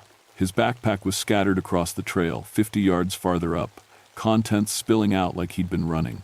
But it was what we found at the top that made my blood freeze. Someone had carved words into the granite surface of the rock. Fresh cuts, the stone dust still white against the gray surface. Timothy Rodriguez joined the Brotherhood. 1782. Below that, in smaller letters, Margaret Thornfield. Your time is coming. Chief, one of the volunteers called from across the dome. You need to see this. He was standing next to what looked like an old campfire ring, but the stones were arranged in a pattern I recognized from my Cherokee research. It was a sacred circle, the kind used for time ceremonies. Inside the ring were items that shouldn't exist: a colonial-era musket, a Cherokee tomahawk, and a leather journal tied with a strip of rawhide. With shaking hands, I opened the journal. The first page was written in Tim's handwriting. Asterisk, the 15th of March, 1782. Joined Captain Morrison's volunteer company today. We aim to clear the Cherokee from the Looking Glass territory before they can establish permanent villages. The land is too valuable to leave in savage hands. Asterisk. Asterisk, the 18th of March, 1782. Scouted Cherokee positions along the river. Found evidence of winter camps, but no people. They're moving north faster than we expected. Captain says, we'll catch them at the sacred site they call the Mirror Rock. Asterisk. Asterisk. The 20th of March, 1782. Strange dreams last night. Kept seeing a woman in unusual clothes, carrying impossible tools. She had sad eyes and kept trying to warn us about something. Captain Morrison says the Cherokee use magic to confuse white men's minds. I think he's right. Asterisk. The handwriting was definitely Tim's, but the paper was old and yellow, the ink faded with age. The journal was falling apart like it had been written 200 years ago. I flipped to the last entry. Asterisk, the 22nd of March, 1782. Today we learned the truth. The Cherokee aren't the enemy. Something else lives on this mountain, something that feeds on violence and hate. It's been playing both sides, making us fight each other so it can grow stronger. I tried to warn the others, but they can't hear me anymore. The mountain has them now. Asterisk. Asterisk. I think I'm next. If anyone finds this, stay away from Looking Glass Rock. Don't let it remember you. Asterisk. Asterisk. Margaret, if you're reading this, you're already too late. It knows about you now. Asterisk. The journal ended there, but the last line was written in different ink, like someone had added it recently. That night, I took the journal home and sat at my kitchen table, trying to make sense of what was happening. I'd lost a friend, maybe permanently. I'd found evidence that suggested he was somehow living in the 1,780 seconds, and according to that final entry, I was next. I pulled out my research files on Looking Glass Rock, spreading newspaper clippings and historical documents across the table. If Tim was right about something supernatural on the mountain, maybe I could find other evidence. What I found made me sick. Every 20 to 30 years since 1782, people had gone missing around Looking Glass Rock. Sometimes hikers, sometimes researchers, like me, sometimes locals who knew better but went up there anyway. The disappearances followed a pattern. They always happened during periods of historical research or conflict reenactment activities. In 1823, a genealogist named Margaret Thornfield had vanished while researching Cherokee land claims. Same name as me, but that was impossible. My family didn't come to North Carolina until the 1,920 seconds. In 1854, a land surveyor named Timothy Rodriguez was found dead at the base of Looking Glass Rock, apparently having fallen from the top. But witnesses reported seeing him talking to people who weren't there just before he fell. The pattern repeated every generation, different people, but always the same names, always connected to historical research, always near Looking Glass Rock. I was looking at my own obituary from 1823 when the phone rang. Margaret? The voice was weak and distant, full of static. Tim, where are you? I'm not sure. It's 1,782, but it's also now. The mountain exists in all times at once, Margaret. It's some kind of Cherokee time magic, but it's gone wrong. It's supposed to preserve important events, but someone corrupted it. The connection was terrible, like he was calling from another country. Tim, where are you physically? I'll come get you. You can't. I'm in the past, but I can see the future. Margaret, it's using us to anchor itself in modern times. Every time someone with our names comes to the mountain, it pulls us into the historical pattern. We become part of the loop. What loop? The massacre. The 22nd of March, 1782. Cherokee warriors and colonial militia fighting over Looking Glass Rock. But they weren't really fighting each other, they were fighting something else, something that needed their violence to survive. The line crackled and his voice faded. Margaret, don't come up here. Break the pattern. Change your name. Leave the state. Do something too. The call cut off. I sat in the dark kitchen, staring at the dead phone. Outside, fog was rolling in from the mountains, thick and unnatural. Through the window, I could see it moving like it had a purpose, flowing toward my house. That's when I noticed the figure standing in my backyard. It was a Cherokee man in traditional clothing, but he was translucent, like a double-exposed photograph.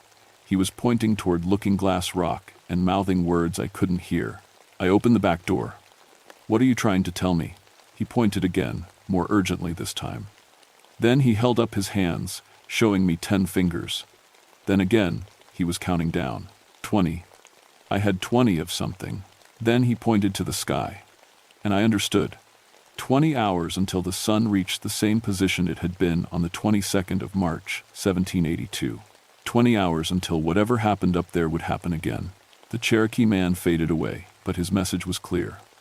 I had until tomorrow night to either stop this thing or become part of it forever. The fog reached my house and pressed against the windows like searching fingers. Inside its gray depths, I could see shapes moving. Colonial soldiers and Cherokee warriors, locked in an eternal battle that would continue until someone broke the pattern. I was the only one who could do it. But first, I had to figure out what had really happened on Looking Glass Rock 200 years ago. I spent the night reading every Cherokee legend I could find about Looking Glass Rock. According to the old stories, the mountain was a place where time could be folded, where important events could be preserved forever. Cherokee shamans used it to keep their history alive, to make sure certain truths would never be forgotten. But something had gone wrong in 1782.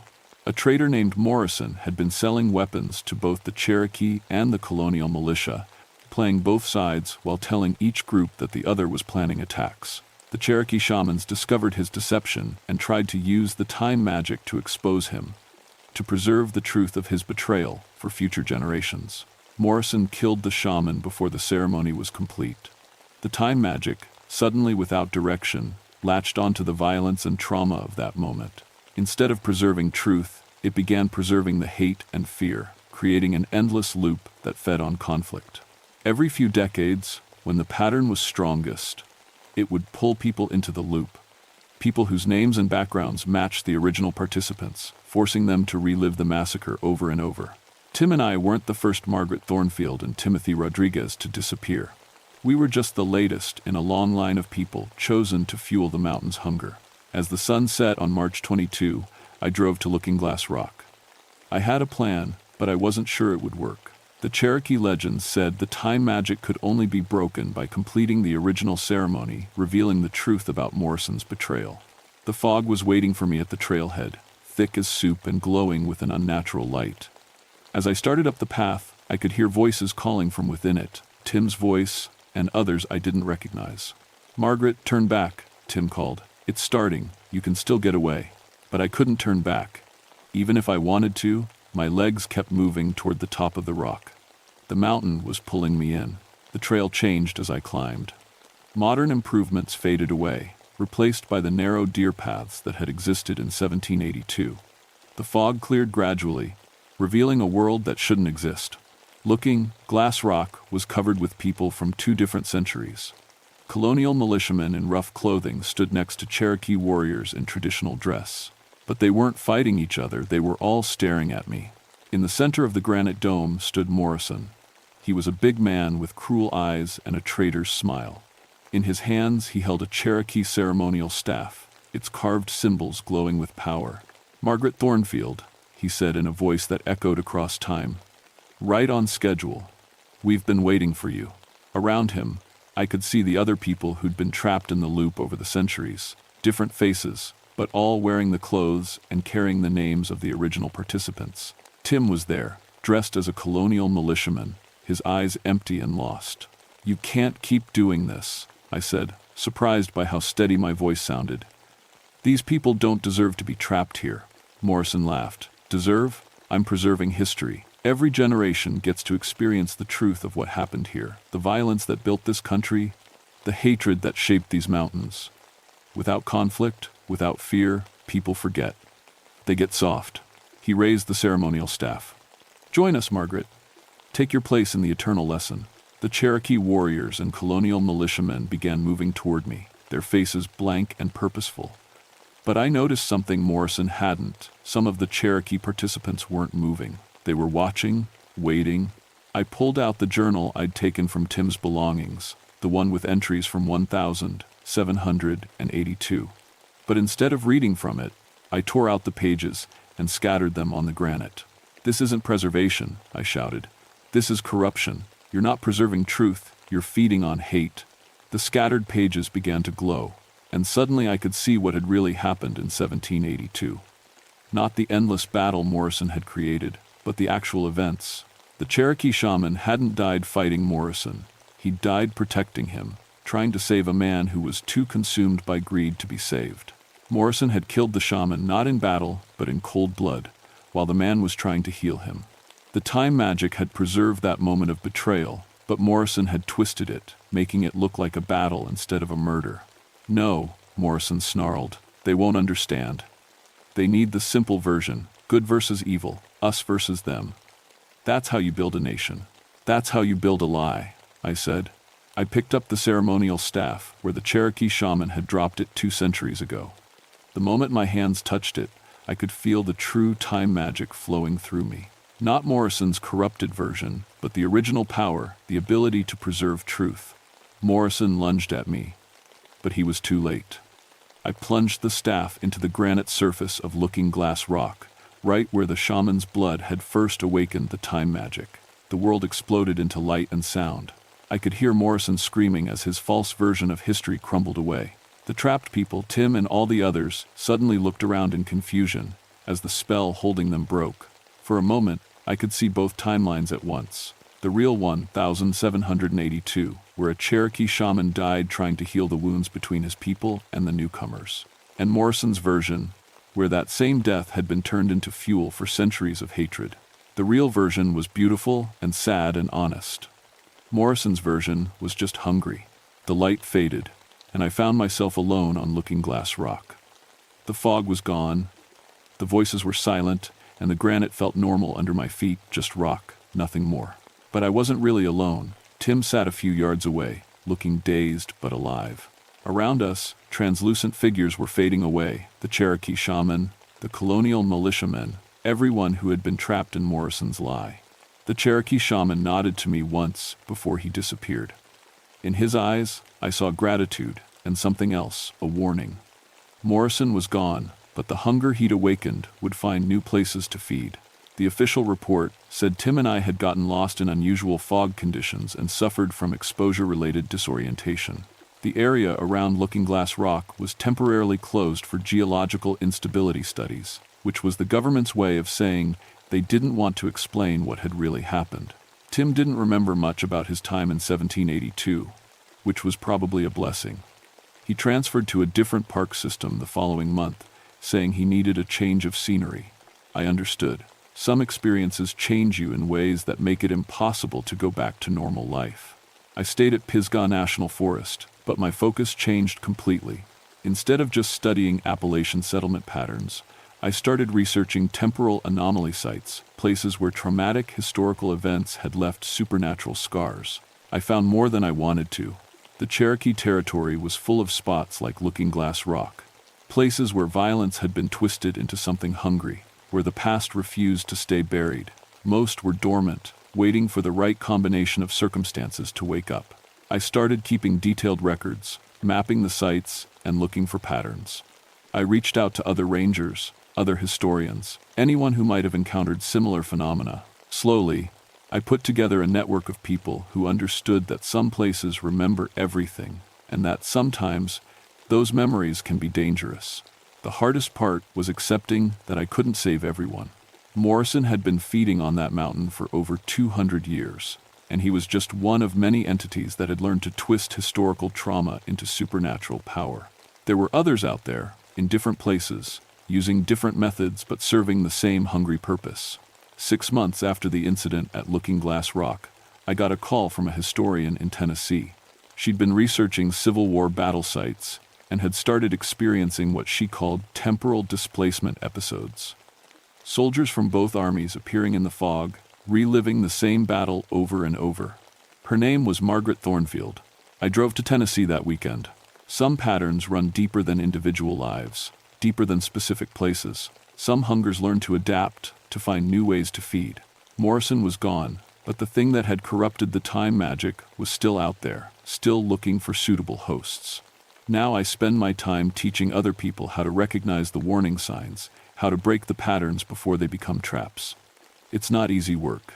Most people don't want to believe that history can reach out and grab them.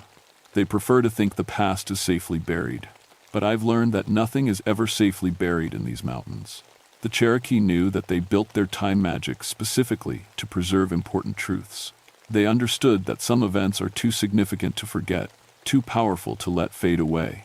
The tragedy is that people like Morrison learned to corrupt that wisdom, turning preservation into exploitation, memory into feeding grounds for entities that grow stronger on human pain and conflict.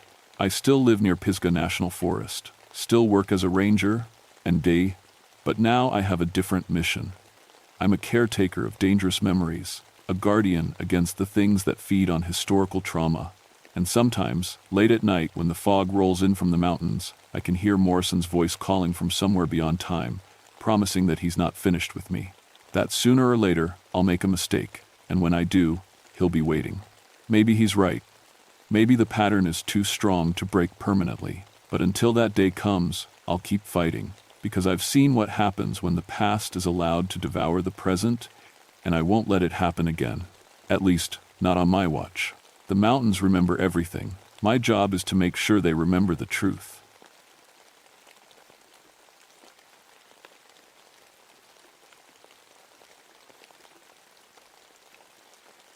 My name is Samuel Whitethorn, and I've been a park ranger for 17 years. In all that time walking these Kentucky mountains, I learned to trust my gut when something feels wrong. The forest talks to you, if you listen, tells you when storms are coming, when animals are spooked, when danger's near. But that day in June of 1973, the forest went silent. That should have been my first warning. I was stationed at Daniel Boone National Forest, working the Red River Gorge area. My specialty was wilderness emergency medical response. Basically, I was the guy they called when hikers got hurt in places ambulances couldn't reach. Before becoming a ranger, I'd been a paramedic in Louisville for 8 years, seen plenty of bad things, thought I knew what real trouble looked like. The heat that summer was brutal. We'd been in drought for 2 months straight, and the Forest Service had us all on high alert for fires. Every day hit over 90 degrees, and the humidity made it feel like walking through soup. Even the hardiest plants were wilting. Animals stayed hidden in whatever shade they could find. That's when I got the radio call about Preacher's Hollow. "Sam, we got a situation," crackled through my walkie. It was dispatch, sounding more worried than usual. Youth group from Lexington went on a camping trip 3 days ago. Should have been back yesterday. Pastor called it in this morning. I grabbed my medical kit and started hiking toward the coordinates they gave me. Preacher's Hollow was about 22 miles from the nearest road, tucked away in a box canyon that most folks didn't even know existed. You had to walk through a narrow gorge to get there. And even then, you might miss it if you didn't know exactly where to look. The name always bothered me. Local people had been calling it that since before I was born, but nobody could tell you why.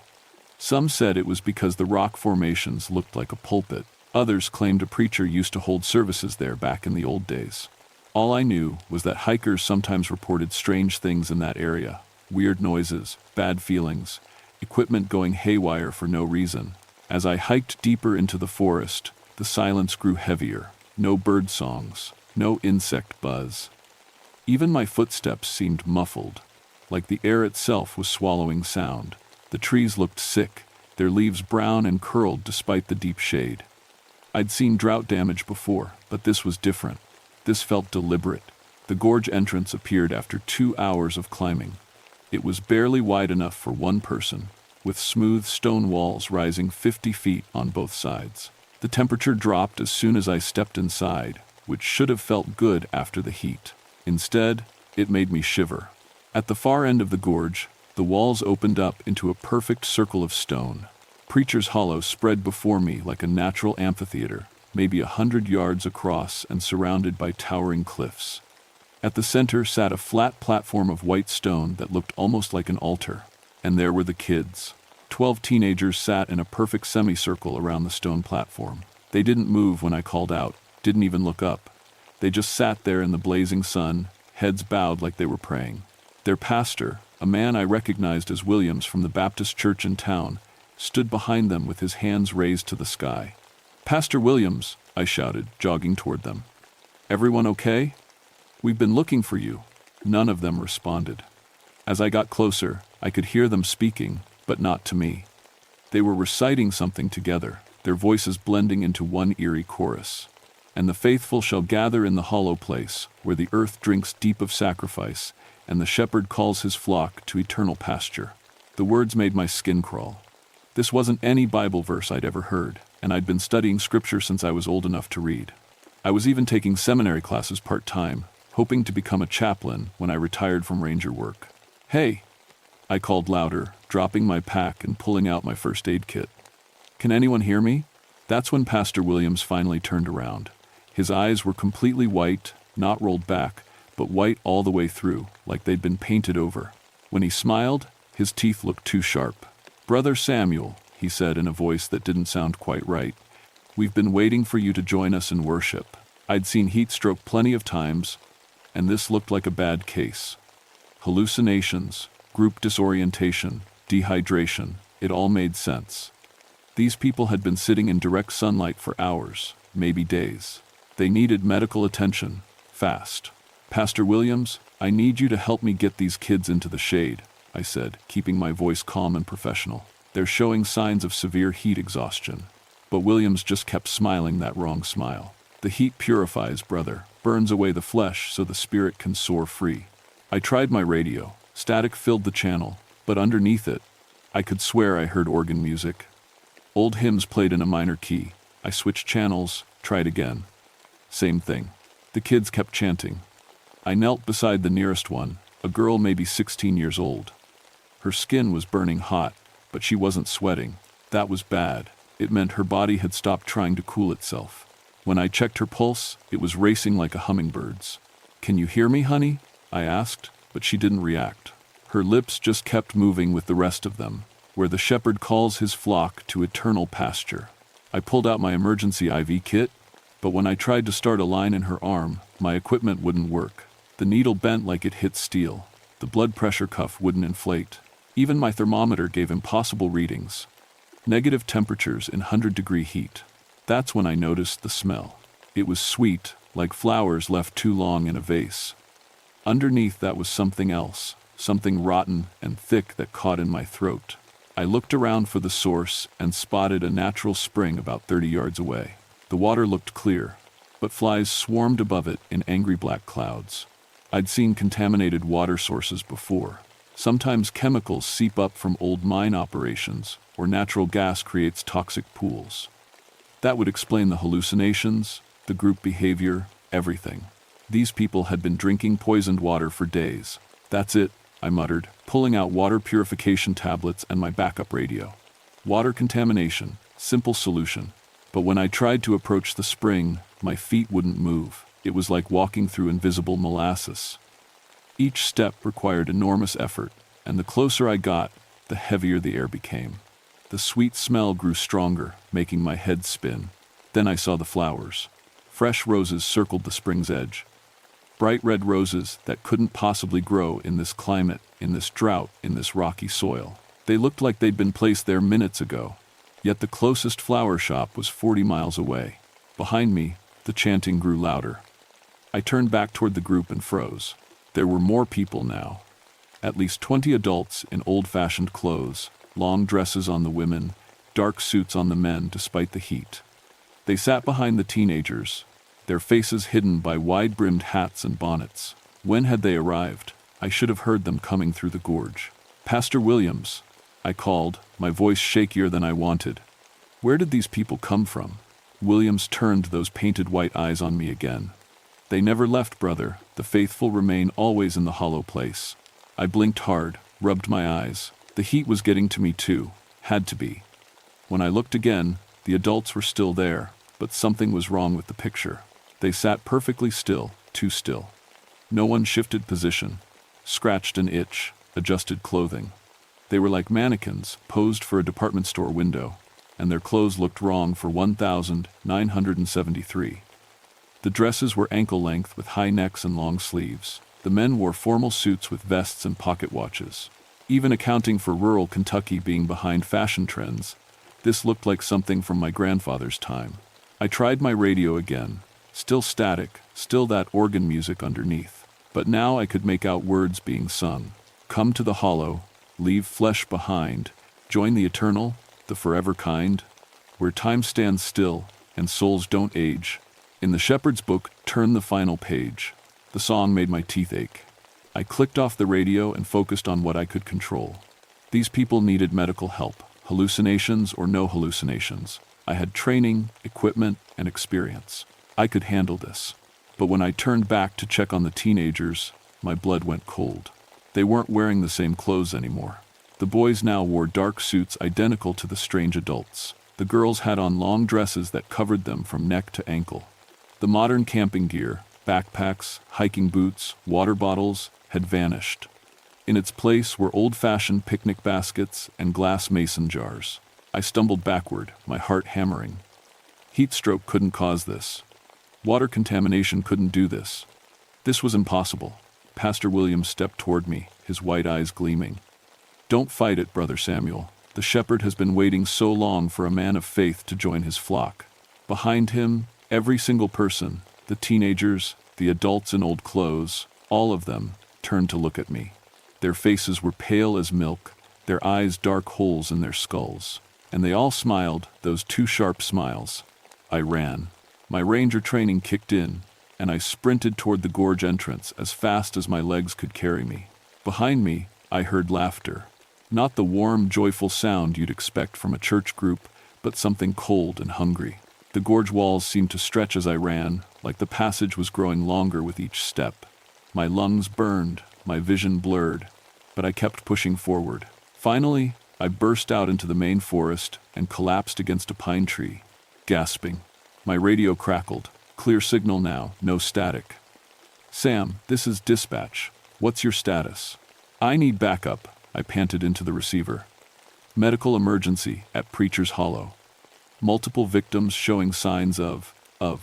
How could I explain what I'd seen? Heat stroke didn't make people's clothes change.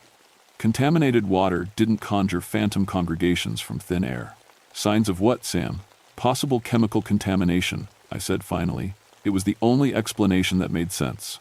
I need hazmat team and medical support. Lots of it. Copy that. Teams en route. ETA 4 hours. You need extraction? I looked back toward the gorge.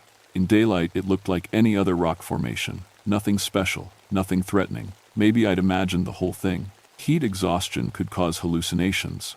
I'd been hiking for hours in brutal temperature. Negative, I replied. I'll maintain watch until backup arrives. But I wasn't going back in that canyon. Not yet.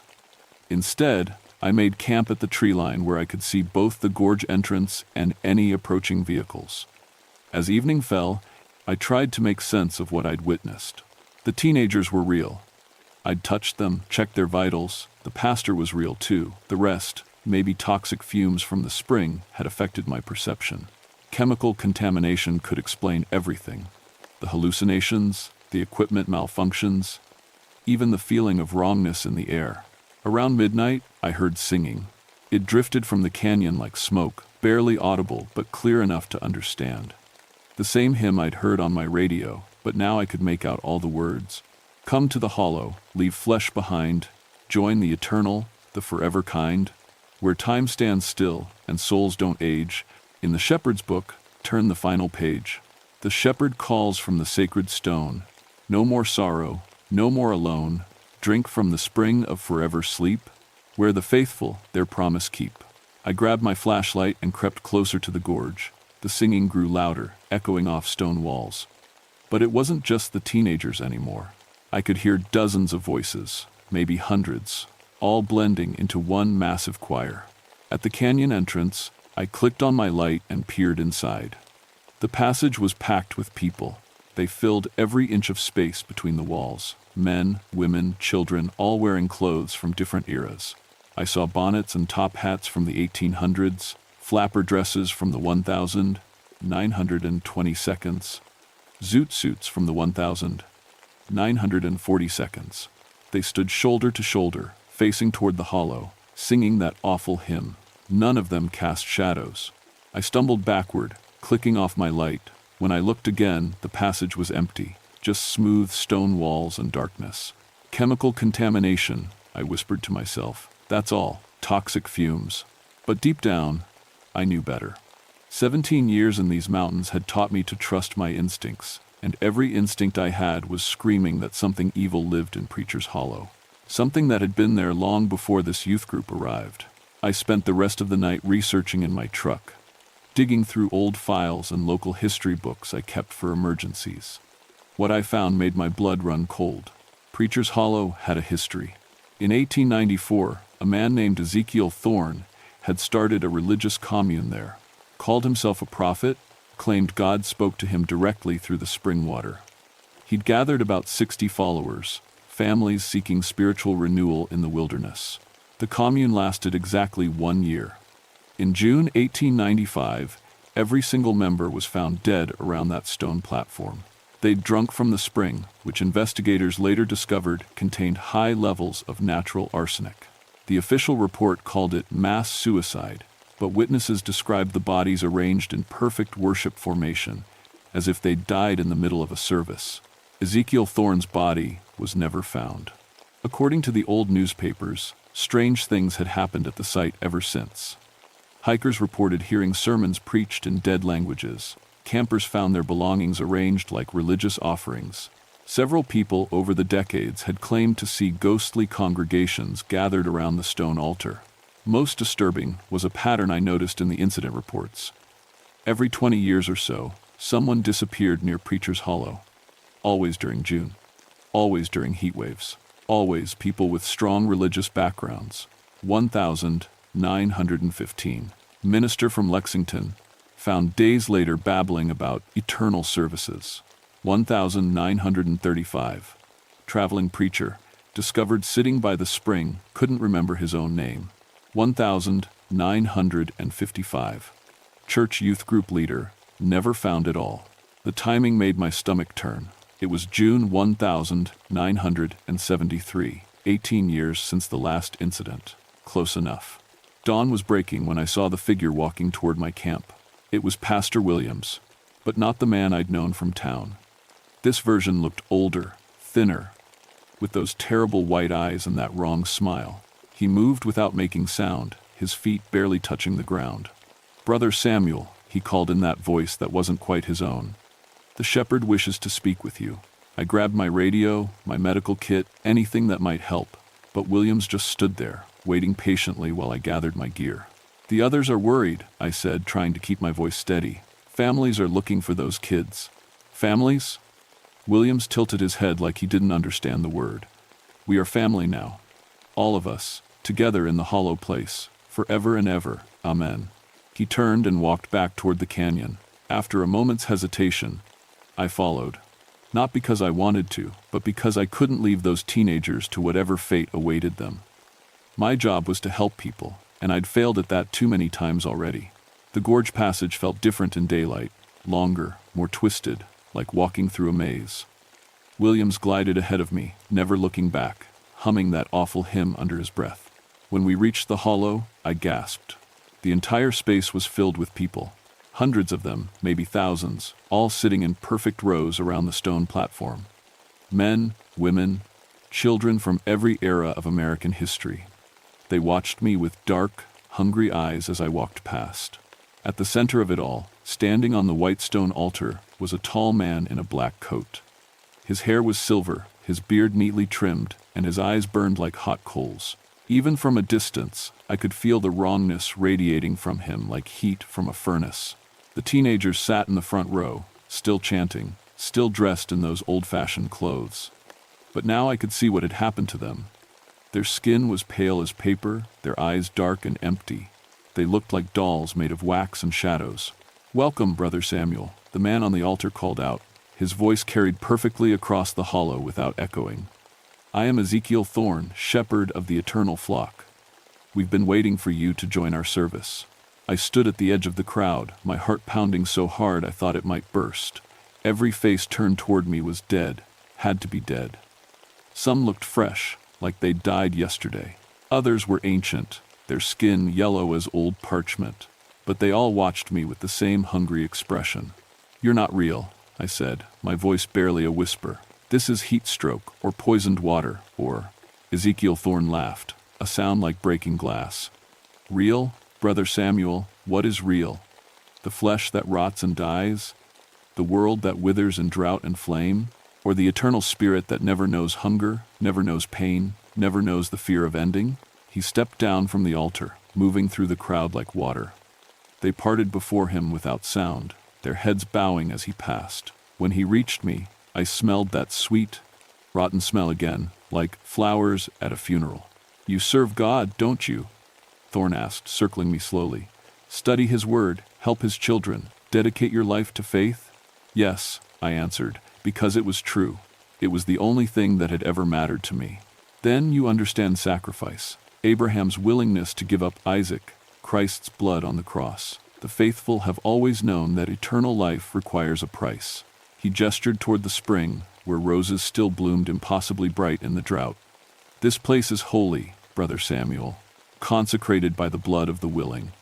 Here, death has no sting, time has no meaning. My flock will worship forever, never aging, never dying, never alone." I looked at the teenagers again. They weren't moving now, just sitting perfectly still like everyone else. Their chests didn't rise and fall with breathing. "You killed them," I said. "Killed?" Thorne shook his head sadly. "I freed them. From doubt, from fear, from the terrible burden of mortality. They chose to drink from the sacred spring, to join our eternal service. They're children. They are souls," he corrected. "Infinite and precious. And now they will sing God's praises for all eternity." The truth hit me like a physical blow. This wasn't contaminated water or mass hallucination. This thing, this corrupted spirit that had once been a man, was collecting souls, building a congregation of the dead to feed his own twisted vision of faith. "The drought," I realized. "You caused it."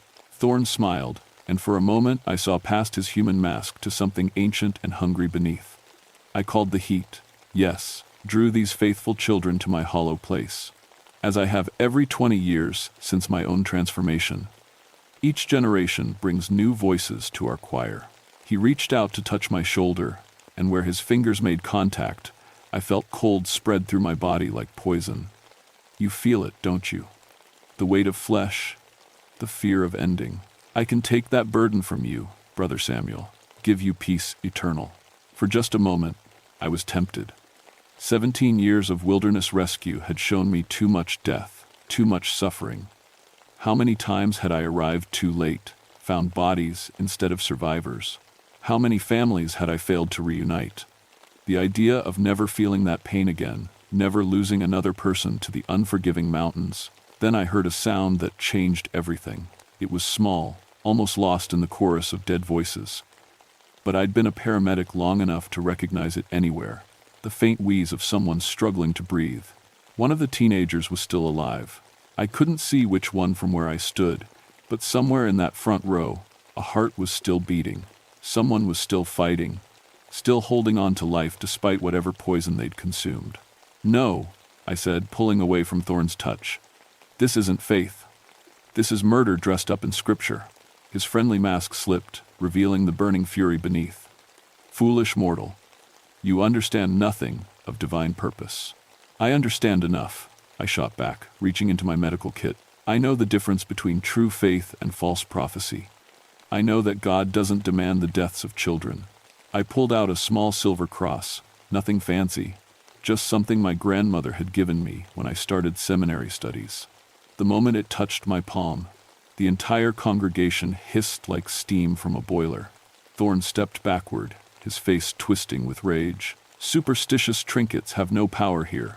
"You're right," I agreed, closing my fingers around the cross. "This doesn't have power, but faith does. Real faith. the kind that protects the innocent and stands against evil, no matter what form it takes. I started reciting the 23rd Psalm, the words coming automatically from years of study. The Lord is my shepherd, I shall not want. He makes me lie down in green pastures. The dead congregation began to wail, a sound like wind through broken glass. Some of them started to fade, becoming translucent as ghosts. He leads me beside still waters. He restores my soul. Thorn lunged at me with fingers like claws, but the cross in my hand blazed with warm light. Where the light touched him, his flesh burned and peeled away, revealing the rotting corpse beneath. He guides me in paths of righteousness for his name's sake. More spirits began to disappear, their forms dissolving like morning mist. But I could see the real people now, the teenagers and Pastor Williams, still breathing, still alive despite whatever they'd been forced to drink. Even though I walk through the valley of the shadow of death, I will fear no evil. Ezekiel Thorne screamed, a sound that shattered rocks and sent birds flying for miles.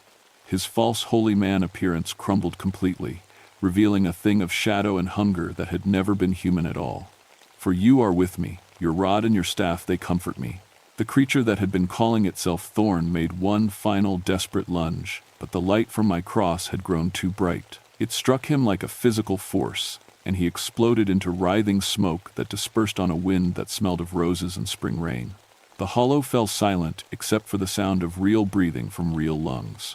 I found the living teenager first, a boy named Marcus, barely 16, who was conscious but confused. He'd only taken a few sips from the spring before something inside him rebelled against the poison. The others had drunk deeper, but they were alive, all of them. Unconscious, dehydrated, but alive. Pastor Williams came around as I was starting IVs. "Samuel?" he asked, blinking in confusion. "What happened? Where are we?" "Long story," I said, checking his pulse. "Right now, I need you to help me get these kids stable until the medical team arrives." The hazmat team found us 3 hours later, just as I'd finished treating the last of the victims. They tested everything: the water, the air, the soil around that stone platform. Found nothing dangerous, which didn't surprise me. Whatever evil had lived in Preacher's Hollow was gone now, along with its poisoned spring. The official report blamed a gas leak from an underground pocket of natural methane. The teenagers had been hallucinating from oxygen deprivation, and I'd suffered similar effects until a shift in air currents cleared the contamination. Simple, scientific, rational. Nobody mentioned the roses that had withered and died the moment Ezekiel Thorne disappeared. Nobody talked about the clothes that had somehow changed back to modern camping gear while the kids were unconscious. And nobody asked why my radio recordings from that day contained 4 straight hours of hymns sung in languages that linguists couldn't identify. The kids recovered completely. They didn't remember much about their time in the hollow, just feeling sleepy and having strange dreams about church services. Pastor Williams remembered more, but he never talked about it. When I saw him in town months later, he'd transferred to a different parish and stopped doing wilderness retreats. I kept working as a ranger, but something had changed in me. My faith was stronger now, tested by real evil and proven true, but it was also more careful, more watchful. I'd learned that not everything that calls itself holy actually is. 6 months later, I got a call from a fellow ranger in Tennessee. Tourist family had gone missing near an old mining town called Prophet's Ridge. Local folklore talked about a preacher who used to hold services in the abandoned mine shafts, promising his followers that death in the deep places would bring eternal life. I packed my gear and drove south, that silver cross safely pinned inside my jacket, because I'd learned something important in Preacher's Hollow. Evil doesn't stay buried forever. It finds new forms, new faces, new ways to twist faith into something hungry and dark. But real faith, the kind that protects rather than consumes, that serves rather than demands worship, that can stand against any darkness. Even in the deepest hollows where lost things gather and false shepherds call their flocks. My name is Samuel Whitethorn. I've been a ranger for 18 years now, and I've seen things that would make most folks question their sanity. But I've also seen the power of genuine faith to drive back the shadows. And in these mountains, where old evils sleep restless in forgotten places, that knowledge might be the most important equipment I carry. The work continues.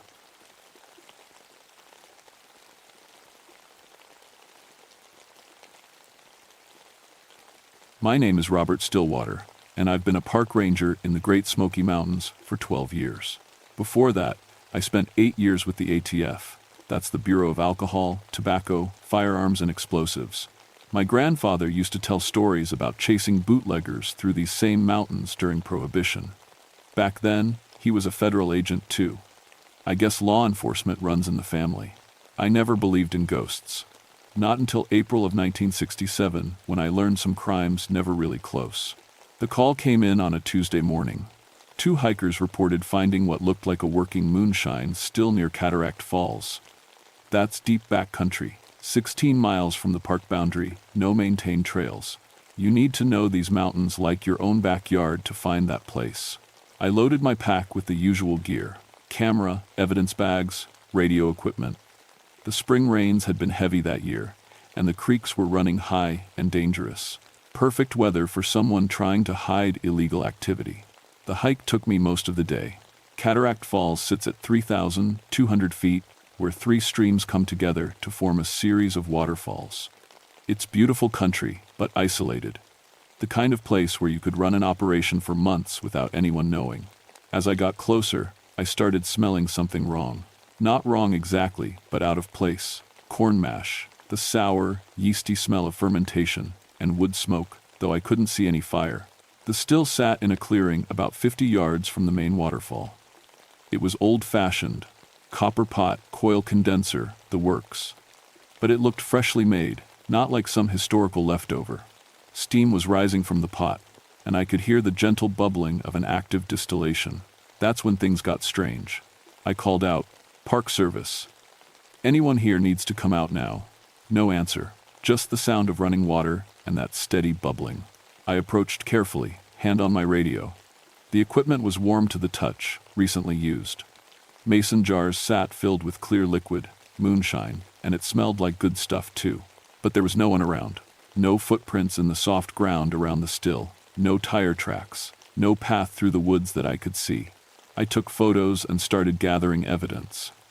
That's when my metal detector started going crazy. It was picking up signals everywhere. But when I dug, I found nothing but old dirt and rocks. The needle jumped around like it was reading ghost metal. I tried my radio. Nothing but static. The smart thing would have been to hike back out and return with backup. But something about that place made me want to stay. Maybe it was my ATF training. When you find an active still, you secure it. Or maybe it was something else, something I can't explain. I set up camp about 100 yards away, where I could watch the clearing. As the sun went down, the woods got quiet in a way that felt wrong. Too quiet. Even the creek seemed to whisper instead of flow. That's when I saw the lights. Not flashlights, something softer, warmer. Like lantern light, moving through the trees toward the still. I grabbed my own flashlight and moved closer, staying in the shadows. 3 men worked around the equipment. I couldn't see them clearly. They seemed to fade in and out like heat shimmer. But I could hear them talking, low voices with old mountain accents. "Federal boys coming tomorrow," one said. "Got to get this batch finished tonight." "Been running this hauler for 3 years," another replied. "Ain't no government man gonna shut us down now." I knew I should radio for backup, but my radio was still dead. I knew I should retreat and get help, but I also knew these men weren't supposed to be here. And something about their voices, their clothes, the way they moved, it all seemed wrong, like they belonged to a different time. I watched them work through the night. They moved with the easy skill of men who'd been making moonshine all their lives. But as dawn approached, they began to fade away like morning mist. By full daylight, the clearing was empty again. The still sat cold and silent. But fresh moonshine filled a dozen new jars that hadn't been there the night before. That's when I found the bullet holes in the trees. Fresh bullet holes, the wood still bleeding sap, and carved into an old oak, still sharp and clear. April 15, 1925. They came at dawn. I'd been a lawman long enough to know when something was bigger than I could handle alone. But I was also curious enough, or foolish enough, to want answers. The next morning, I hiked back to headquarters and checked the historical records. Jake Morrison worked as our park historian. He was about my age, had grown up in these mountains. His family went back 5 generations in the Smokies. If anyone would know about old moonshine operations, it would be Jake. Cataract Falls? Jake's face went pale when I described the location. You sure that's where you found the still? Positive. Why? Jake pulled out an old file box. Because that's where the Morrison family operation got raided in 1925. My great-grandfather's still. He spread out newspaper clippings and federal reports on his desk. The headlines told the story. Federal raid ends in gunfight. 3 bootleggers killed. Moonshine operation destroyed. Samuel Morrison, Thomas Hightower, and Jim Caldwell. Jake read from the report. All killed resisting federal officers. The still was destroyed. But the agents never found the main supply. Over 200 gallons of finished product that disappeared the night before the raid. I told Jake about the 3 men I'd seen working the still. About their conversation. About the fresh moonshine that appeared overnight. Jake stared at the old photos. You described my great-grandfather perfectly. Right down to his voice. I heard recordings of him when I was a kid. That's impossible. These men died 42 years ago. Look at this. Jake pulled out a hand-drawn map from 1925. The still location matches exactly. And this note in the margin, last run must be completed. Product hidden in cave system below falls. We decided to go back together. Jake wanted to see the place where his family's operation had been destroyed. I wanted answers to questions that didn't make sense. The hike took us 3 hours. Jake knew shortcuts I'd never seen, old family paths through the mountains. As we got closer to Cataract Falls, he got quieter. My great-grandmother always said Grandpa Samuel never got to rest, Jake told me. Said he died with unfinished business. The still was operating again when we arrived. Fresh smoke rose from the fire underneath the copper pot. The smell of corn mash was stronger now, almost overwhelming. And we could hear voices. The same 3 men I'd seen the night before. But this time, they were clearer. More solid. Jake gasped when he saw them. That's him. That's Samuel Morrison. The 3 moonshiners looked up at us. For a moment, no one moved. Then Samuel spoke. Your kin. His voice carried across the clearing like a whisper. You have the Morrison look. Jake stepped forward. I'm your great-grandson, Jake Morrison. The ghost, because that's what he was, no point pretending otherwise, smiled sadly. Then you understand why we can't rest. The last run was never finished. The federal boys came too early. Thomas Hightower pointed toward the cave system below the falls. 200 gallons, sealed and aging. Finest corn liquor ever made in these mountains. We promised deliveries, families depending on that money. But you're dead, I said. The raid was 42 years ago. Time don't matter when you got promises to keep, Jim Caldwell replied. Every night we come back. Every night we try to finish the run. But we can't move the product. Can't make the deliveries. Can't rest until the job's done. That's when Jake made his mistake. I could help you. I could finish what you started. The 3 spirits turned toward him with expressions of desperate hope. You'd do that? You'd help us complete the last run? Jake, no. I grabbed his arm. These aren't your family. There's something else now. But Jake was already walking toward the still. The spirits gathered around him, and I could see them getting more solid, more real, as he got closer. The product's hidden in the cave, Samuel explained. We tried to move it the night before the raid, but the federal agents came too fast. Been trying to complete the delivery ever since. Jake knelt by the still, touching the warm copper. Where were you supposed to deliver it? Asheville. Got buyers waiting, families counting on the money. Jake, this is crazy, I called out. Asheville's changed a lot in 40 years. Those buyers are long dead. But Jake wasn't listening anymore. The spirits had him now, filling his head with their unfinished business. I could see it in his eyes. The same desperate need to complete the run that had trapped these men for 42 years. That's when I heard the other sound. Car engines. Old car engines, coming up the mountain on roads that hadn't existed for decades. Federal agents, Thomas whispered, his form starting to flicker with fear. They found us again. The sound got closer. Model T engines, unmistakable. And voices, men shouting orders, the jingle of handcuffs and weapons. The raid was starting again, just like it had in 1925. Every night, Samuel said, his voice fading as fear took hold. Every night, they come. Every night, We die, but we never finish the run. Jake was standing now, a mason jar of moonshine in his hands. I can break the cycle. I can make the delivery. Jake, don't drink that. But he was already raising the jar to his lips. The moonshine hit Jake like liquid fire. I watched his expression change from curiosity to shock to something that wasn't quite human anymore. He staggered, then straightened, and when he looked at me, his eyes had the same desperate gleam I'd seen in the spirits. I understand now, he said, his voice carrying the weight of 42 years. I have to help them finish the run. The sound of engines grew louder. Through the trees, I could see lights moving, not modern flashlights, but the yellowish glow of 1,925 headlamps. The federal agents were coming, just like they had decades ago. Robert, you have to help me load the product. Jake was already heading toward the cave system below the falls. We can beat them this time. We can make the delivery. The three spirits followed him, their forms growing more solid as the moment of the original raid approached. They moved with purpose now. No longer the fading wisps I'd first seen. Samuel Morrison looked almost alive again. Down here, boy, Samuel called to Jake. Mind the loose rocks. I followed them into the caves, my flashlight cutting through darkness that seemed older than it should be. The cave system was larger than I'd expected, carved out by centuries of water flow. And everywhere I looked, I saw signs of the old operation. Cases of mason jars lined the walls, wooden crates marked with delivery addresses in Asheville, Knoxville, even as far away as Atlanta. The smell of aged corn liquor was overwhelming. This hadn't been just a small family operation, this was serious business. 200 gallons, Thomas confirmed, gesturing to the stored product. Finest liquor in the mountains, buyers paid in advance. Families counting on this money to last through the winter. Jake was already loading jars into crates. The spirits guided him, showing him how they'd planned to pack everything for transport. But as he worked, I noticed something wrong.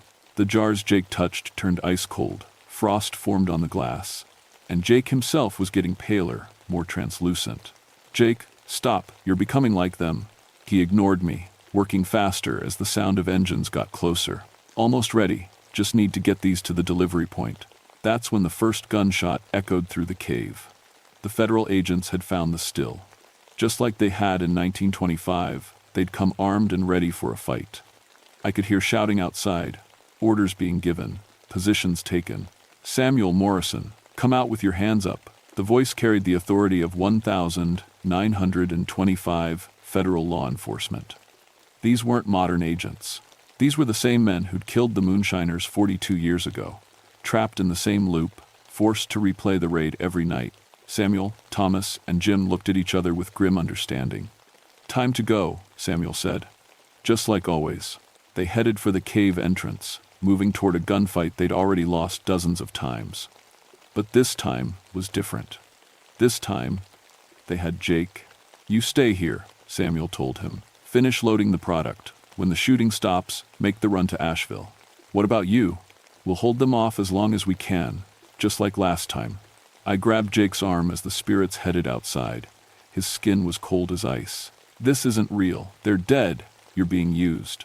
It's real enough, Jake replied, shrugging me off. And these people deserve justice.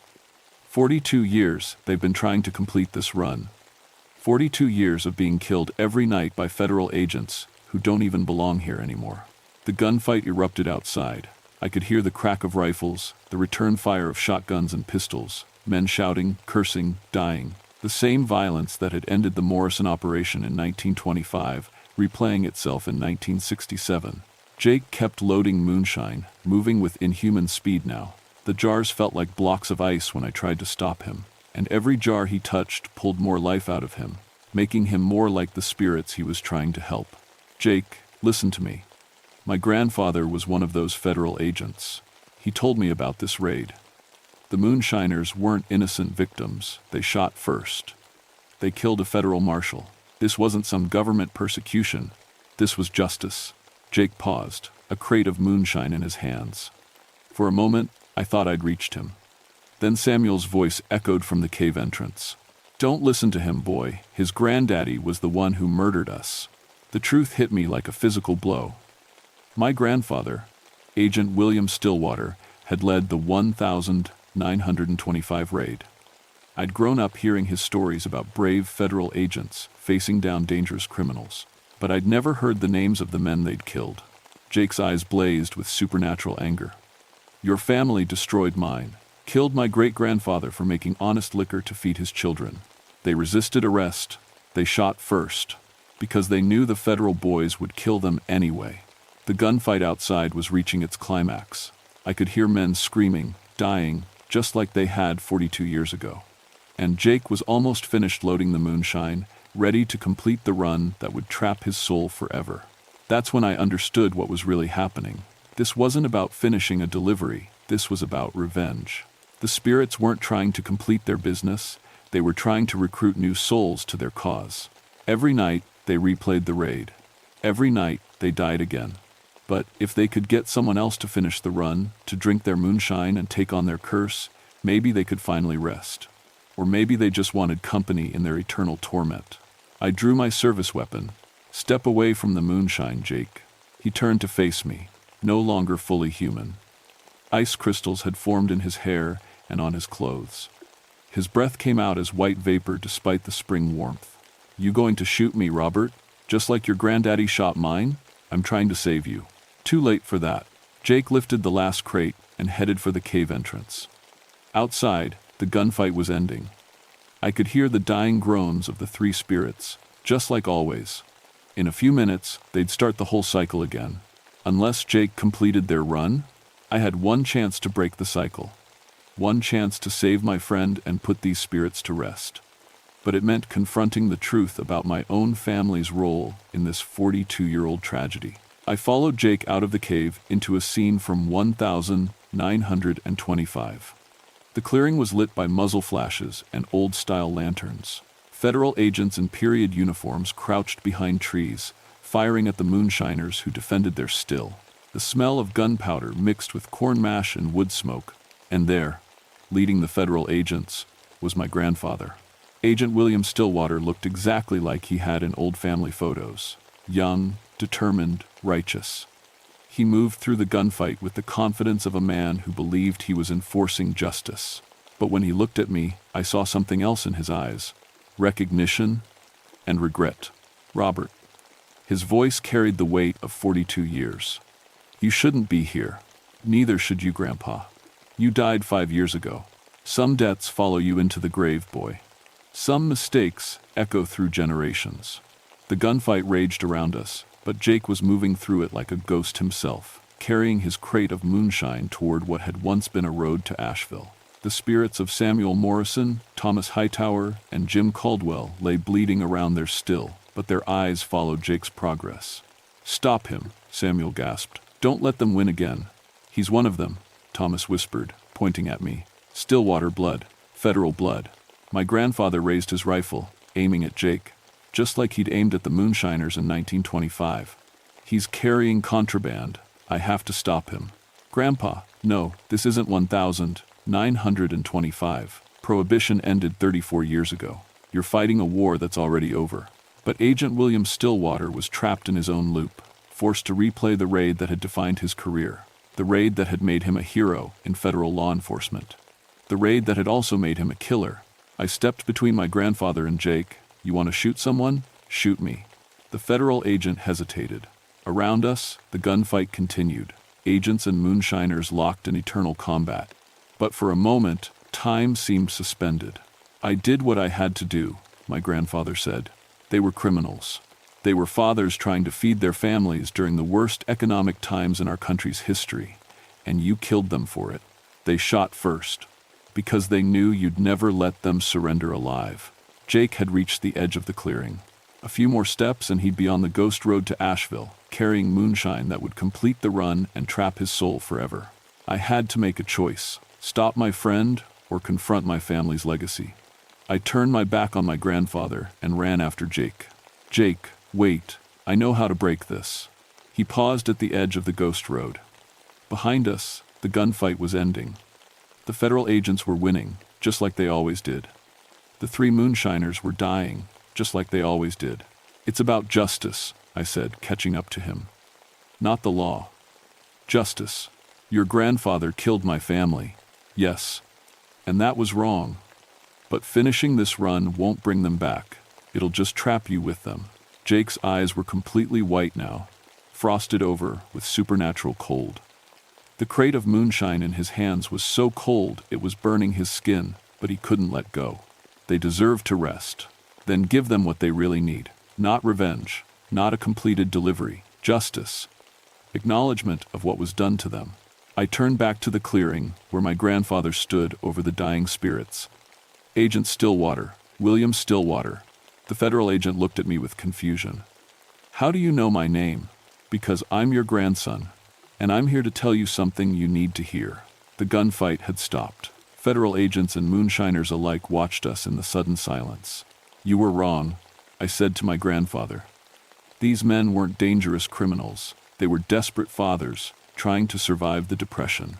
You came here with enough firepower to fight an army, and you used it against 3 men defending their livelihood. I followed orders. I enforced the law. You enforced a bad law. Prohibition was wrong. It turned honest people into criminals and criminals into killers. And you never questioned it. You never asked if what you were doing was right. The spirit of William Stillwater stared at me for a long moment. Around us, the other federal agents began to flicker and fade. The loop was breaking. I was proud of this raid. It made my career, and it destroyed theirs. Samuel Morrison had 6 children. Thomas Hightower was supporting his invalid mother. Jim Caldwell was saving money to buy his own farm. Behind me, Jake was setting down the crate of moonshine. The ice crystals in his hair were melting. Color was returning to his skin. They weren't monsters, I continued. They were just men trying to survive in impossible times, and they deserved better than being gunned down in their own mountains. The spirits of the 3 moonshiners were standing now, their wounds healing, their forms growing brighter. Samuel Morrison looked at my grandfather with something that wasn't quite forgiveness, but wasn't hatred either. We just wanted to finish the run, Samuel said quietly. Wanted to keep our promises. My grandfather lowered his rifle. I'm sorry. I thought I was doing right. Maybe you were, Thomas Hightower replied. In 1925, with the laws you had to follow. But times change, laws change, and some fights ain't worth winning. The 3 spirits turned to Jake, who was now fully human again, standing beside the abandoned crate of moonshine. You don't need to finish our run, boy, Samuel said. We just needed someone to understand why we fought, why we couldn't surrender, why we died. Jim Caldwell nodded toward the ghost road to Asheville. Those buyers have been dead for decades anyway, and their families found other ways to survive. The federal agents were fading away now, their part in the loop finally complete. My grandfather looked at me one last time. Take better care of these mountains than we did, Robert. And remember, sometimes the law and justice ain't the same thing. Then he was gone, along with all the other agents. The 3 moonshiners stood together by their still, solid, and real in the morning light. Time to rest now, Samuel said. Time to let the dead stay dead. They began to fade too, but slowly, peacefully. Not the violent dissolution of a broken loop, but the gentle departure of souls finally at peace. Thank you, Thomas whispered as he disappeared. For understanding, Jim added. For caring about the truth, Samuel finished. Then they were gone, and Jake and I stood alone in the clearing with an old moonshine still and 200 gallons of the finest corn liquor ever made in the Smoky Mountains. We destroyed the still that morning. Jake insisted on it, saying his great-grandfather would have wanted the operation properly shut down. We poured out every jar of moonshine, 42 years of aging, going back to the mountain soil where it belonged. The cave system went into the records as an important historical site. Officially, we discovered evidence of a significant Prohibition-era operation. The area was restricted for archaeological sensitivity. Nobody needed to know about the supernatural enforcement we'd witnessed. Jake went back to his historian job, but something had changed in him. He started researching family stories more carefully, looking for the truth behind the legends. He found out Samuel Morrison had indeed supported 6 children, and that the family had nearly starved the winter after his death. I kept working as a park ranger, but my perspective had shifted. I started seeing the mountains differently. These weren't just beautiful wilderness areas to be protected. They were places where people had lived, worked, struggled, and died. Their stories mattered, even when they conflicted with official histories. especially when they conflicted with official histories. About a month after the incident at Cataract Falls, I got a report of strange lights near Rough Ridge, about 12 miles north. Hikers complained about the smell of sour mash and the sound of glass breaking in the middle of the night. I found the remnants of another still site, this one from the 1920 seconds, and fresh evidence that someone or something had been trying to operate it recently. Mason jars filled with moonshine, equipment that ran without operators and carved into a nearby tree. The 3rd of June 1923, they came with badges and guns. I filed the report and requested the area be restricted. But I didn't investigate further. Some ghosts are best left alone until they're ready to tell their stories. Jake helped me research the site. We found records of another federal raid, another family of moonshiners killed resisting arrest, another incomplete run, another promise that couldn't be kept. The pattern was clear now. Throughout these mountains, Prohibition-era spirits were trapped in endless loops, trying to finish interrupted business. Some were moonshiners who died defending their stills. Some were federal agents who'd questioned their orders too late. All of them were stuck in a war that had ended decades ago, fighting for laws that no longer existed. "How many more do you think there are?" Jake asked one evening as we reviewed historical raid records. "Dozens, maybe hundreds. Every family that made liquor, every agent who enforced prohibition, they're all connected by the same injustice. What do we do about them?" I thought about my grandfather's final words, about the difference between law and justice, about the responsibility we have to understand the past, not just enforce the present. We listen to their stories, we remember what really happened, and we help them find peace when we can. But I also knew some spirits weren't ready for peace. Some had been angry too long, hurt too deeply. Some would keep fighting their war until they found someone willing to take their side completely. That's why I keep detailed records now. Every strange report, every unexplained phenomenon, every case where the evidence doesn't match the explanation. Because someday, another ranger is going to find themselves face to face with ghosts from America's past. And they're going to need to understand that sometimes the dead have good reasons for refusing to stay buried. My name is Robert Stillwater, and I've been a park ranger in the Great Smoky Mountains for 12 years. I've learned that some crimes never close, some wars never end, and some promises echo through generations. But I've also learned that understanding the past is the first step toward healing it, even when that past includes your own family's mistakes. The mountains remember everything, every injustice, every tragedy, every family destroyed by laws that seemed right at the time, but history proved wrong. And sometimes, late at night when the mist rolls through the hollers, those memories take shape and walk among us, looking for someone who cares enough to listen to their stories, someone who understands the difference between the law and justice, someone willing to help them finish what they started or find peace in letting go. I carry that responsibility now, and someday I'll pass it on to someone else. Because these mountains will outlast all of us, and their ghosts will keep trying to tell their stories long after we're gone. The trick is knowing which ones to help and which ones to walk away from. Because some spirits want justice, and some just want company in their eternal anger. Learning the difference might be the most important skill a ranger can have.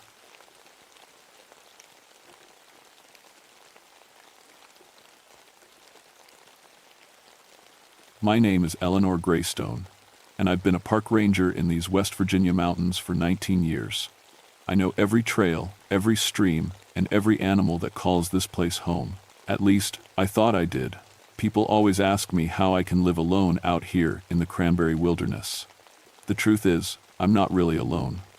I have the bears to keep me company. Black bears are my specialty. I have a PhD in zoology, and I've spent most of my adult life studying how they behave. These mountains are full of them, and after all these years, I can tell you that bears are smart, careful animals. They avoid people. They follow patterns. They make sense. That's why what happened in August of 1981 still keeps me awake at night. It was the hottest summer anyone could remember. The air was so thick and heavy that even the birds seemed too tired to fly. Every morning, fog would roll up from the valleys like smoke, making everything look gray and strange. I'd been living in my research cabin near the cranberry glades for 3 months that summer, tracking a family of bears that had been acting different than usual. The bog area around here is special. It sits up high in the mountains, at about 3,400 feet, and it's full of weird plants that eat bugs and water that's more acid than coffee. Most people think bogs are creepy. And maybe they're right. The trees grow all twisted and small, and the ground feels spongy under your feet. Sometimes you can hear bubbling sounds coming from under the moss, like the earth is trying to say something. The old-timers in town used to tell stories about this place. They said the Seneca Indians warned people to stay away, that the bog was cursed ground. There was also talk about a logging camp from the 1922nd, where something terrible happened. Men went crazy and killed each other for no reason. But I'm a scientist. I don't believe in curses or ghosts. I believe in facts and evidence. My life had been pretty quiet since my husband died 3 years ago in a car accident. The work was enough for me. The bears were enough. Every day, I'd check my cameras, write notes about what I saw, and radio in reports to my supervisor back in town. Simple, peaceful, normal. Then Dr. Martinez and his team came up to study the bog plants. There were 4 of them, botanists from the university who wanted to catalog the rare flowers that grow here. They seemed like nice people, excited about their research. Dr. Martinez was older, maybe 60, with gray hair and thick glasses. The others were younger, 2 men and a woman, all grad students. They set up their camp about 2 miles from my cabin, near the heart of the bog. I helped them get settled and warned them about the bears, told them to keep their food locked up tight. Dr. Martinez laughed and said they weren't worried about bears. They were more concerned about stepping in the wrong spot and sinking into the bog water. That was Tuesday. By Friday, they were supposed to radio me to check in. Friday came and went. No call. Saturday morning, I tried reaching them on my radio. Nothing but static. I wasn't too worried yet. Radio signals get weird up here sometimes, especially when the fog is thick. But Saturday afternoon, I decided to hike over and check on them. What I found made my blood turn cold. Their campsite looked like a tornado had hit it. Tents were shredded, gear was scattered everywhere, and there was this smell, sweet and sick, like rotting meat mixed with swamp gas. But there were no bodies, no blood, just destruction. I called for them, shouting their names until my voice echoed off the mountains. Nothing called back except the wind. That's when I noticed the tracks. I've been studying animal tracks since I was a kid, and I can tell you the story of any creature just by looking at the marks it leaves behind. But these tracks, these didn't make sense. There were bear prints, yes, big ones from a male, probably 400 pounds or more. But mixed in with the bear tracks were wolf prints, and we don't have wolves in these mountains anymore. There were also prints from what looked like a big cat, maybe a mountain lion, and deer tracks, and prints from smaller animals like raccoons and possums. Here's the strange part. They were all walking together, all heading in the same direction, like they were in some kind of parade. In 19 years of tracking animals, I had never seen anything like it. Bears don't walk with wolves. Deer don't travel with mountain lions. Predators and prey don't hold hands and skip through the forest together. But the evidence was right there in front of me, pressed into the soft mud around the destroyed camp. I followed the tracks for about 50 yards before they disappeared into a thick patch of fog near the bog's edge. The fog was so dense I couldn't see more than a few feet ahead, and something about it felt wrong. It wasn't moving the way fog should move. It seemed to be staying in one spot on purpose, like it was hiding something. That's when I heard the sound. It was like singing, but not quite. More like humming, or maybe whispering. It was coming from inside the fog, and it made the hair on my arms stand up. I couldn't tell if it was human or animal or something else entirely. I stood there listening for maybe 10 minutes, trying to work up the courage to walk into that fog and see what was making the sound. But something deep in my brain, some old instinct that kept our ancestors alive, was screaming at me to run. So I did. I ran back to my cabin as fast as I could, locked the door, and grabbed my radio to call for help. The rescue team arrived Sunday morning, 3 Park Service guys and a sheriff's deputy. They were good men, experienced in the mountains. But they looked at me like I was losing my mind when I told them about the tracks. "Animals don't travel together like that, Eleanor," said Jim Hawkins, the deputy. He'd known me for years, had even helped my husband fix our car once. "You sure you saw what you think you saw?" We hiked back to the botanist's camp together. The destruction was still there, but the tracks were gone. The rain Saturday night had washed them all away, leaving just smooth mud and my word that they'd ever existed. The men searched the area for hours, calling the missing researchers' names and checking every hiding spot they could think of.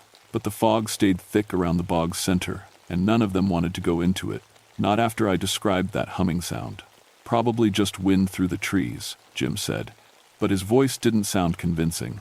They found Dr. Martinez's notebook under a torn piece of tent. The last entry was Friday morning, and it was strange. Water in bog turning darker, plants growing faster than normal. Team members reporting bad dreams. Maya says she heard voices calling her name last night, planning to investigate source of disturbance at center of bog after lunch. That was it, nothing else. The rescue team decided the botanists had probably gotten lost in the fog and would turn up eventually. People get confused in thick fog all the time. They left Sunday evening, promising to send a helicopter if the missing researchers didn't show up by Tuesday. I stayed behind. Something about this whole situation felt wrong. Like when you're walking through the woods and suddenly realize everything has gone quiet. No birds, no insects, no sound at all. That kind of wrong. Monday morning, I was checking my bear cameras when I found Maya. Maya Patel was one of Dr. Martinez's grad students, a small woman with dark hair who'd been excited about studying the bog's carnivorous plants. I found her sitting by the edge of the water, perfectly still, staring at nothing. "Maya," I called, running toward her. "Thank God, everyone's been looking for you. Where are the others?" But when I got close enough to touch her shoulder, I saw her eyes. They were completely empty. Not dead, she was breathing fine, her heart was beating, but there was nobody home behind those eyes. It was like someone had taken Maya's soul and left just her body sitting there. "Maya, can you hear me?" I shook her gently. Her head turned toward me, but her eyes stayed blank. When she opened her mouth, no words came out, just that humming sound I'd heard in the fog. I tried everything I could think of. I gave her water, talked to her about her research, even slapped her face lightly. Nothing worked. She just sat there, humming that weird tune and staring at the bog water. While I was trying to help Maya, I heard something moving in the trees behind me. I turned around and nearly jumped out of my skin. A deer was watching me. A big buck with a massive set of antlers. But this wasn't like any deer I'd ever seen. This one wasn't afraid. It was standing about 20 feet away, perfectly still, just staring at me with these bright, intelligent eyes. And those eyes were glowing red. Not reflecting light the way animal eyes do at night, actually glowing, like someone had put little red bulbs inside the deer's head. "What the hell?" I whispered. The buck tilted its head, studying me the way a person might study an interesting bug. Then it made a sound, not a normal deer noise, but something that sounded almost like laughing. That's when I noticed I wasn't alone. More eyes were glowing in the forest around me, dozens of them. Bears, wolves, smaller creatures I couldn't identify, all watching me with those same bright red eyes, all perfectly still and quiet. And they were all between me and the path back to my cabin. I looked down at Maya, still humming and staring at the water. The tune she was humming sounded familiar now. It was the same melody I'd heard coming from the fog Saturday afternoon. "We need to get out of here," I told her, trying to pull her to her feet. But Maya wouldn't budge. She was surprisingly strong, like her body had turned into a statue. The animals started moving closer, not in a hurry, just slowly and deliberately, like they had all the time in the world. The buck was in the lead, and I swear it was smiling. I had my tranquilizer gun with me. I always carried it when I was working with bears. But looking at all those glowing eyes, I knew one dart wasn't going to be enough. And something told me these animals weren't going to react to tranquilizers the way normal animals would. "Stay back," I shouted, raising the gun. "I'm warning you." The buck stopped walking and tilted its head again. Then it opened its mouth and spoke. "Eleanor," it said in a voice like rustling leaves, "we've been waiting for you. I've heard a lot of strange things in these mountains over the years. Wind that sounds like voices, trees creaking in ways that make your skin crawl, night sounds that don't quite match any animal you know. But I had never, ever heard an animal talk. This isn't real," I said, mostly to myself. "This is not happening." But Maya stopped humming and turned to look at me. When she opened her mouth, the same leaf-rustling voice came out. "Come into the water, Eleanor. Come and see what we've learned." The other animals started making sounds too, Not their normal calls, but words. Dozens of voices all saying the same thing. Come into the water. Come and see. I fired a tranquilizer dart at the buck. It hit him right in the chest, but he didn't even flinch. He just looked down at the dart, then back at me, and kept walking forward. That's when I broke and ran. I left Maya sitting by the water and bolted toward the trees, hoping to circle around the animals and get back to my cabin. But everywhere I turned, more red eyes were waiting for me. They herded me like sheep, pushing me away from the path home and toward the heart of the bog. I ran until my lungs burned and my legs felt like rubber. When I finally stopped, I was standing at the edge of a part of the bog I'd never seen before. A perfectly round pool of black water surrounded by dead trees. The water was moving, bubbling and swirling like it was alive. And floating in the center of the pool were Dr. Martinez and his other 2 students. They were floating face up, perfectly still, their eyes wide open and glowing the same red as the animals' eyes. They weren't dead, I could see them breathing, but they looked just like Maya had, empty, gone. Beautiful, isn't it? Said a voice behind me. I spun around to find the buck standing there, along with what looked like half the animals in the forest. All of them had those glowing red eyes, and all of them were watching me with expressions that looked way too human. What did you do to them? I demanded.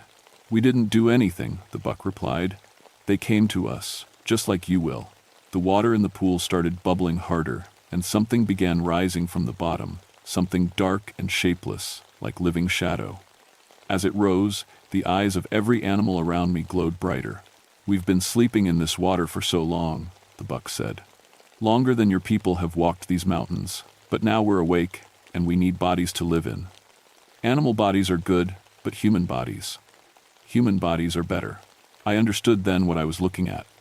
This wasn't about rabies or territory disputes or any scientific explanation.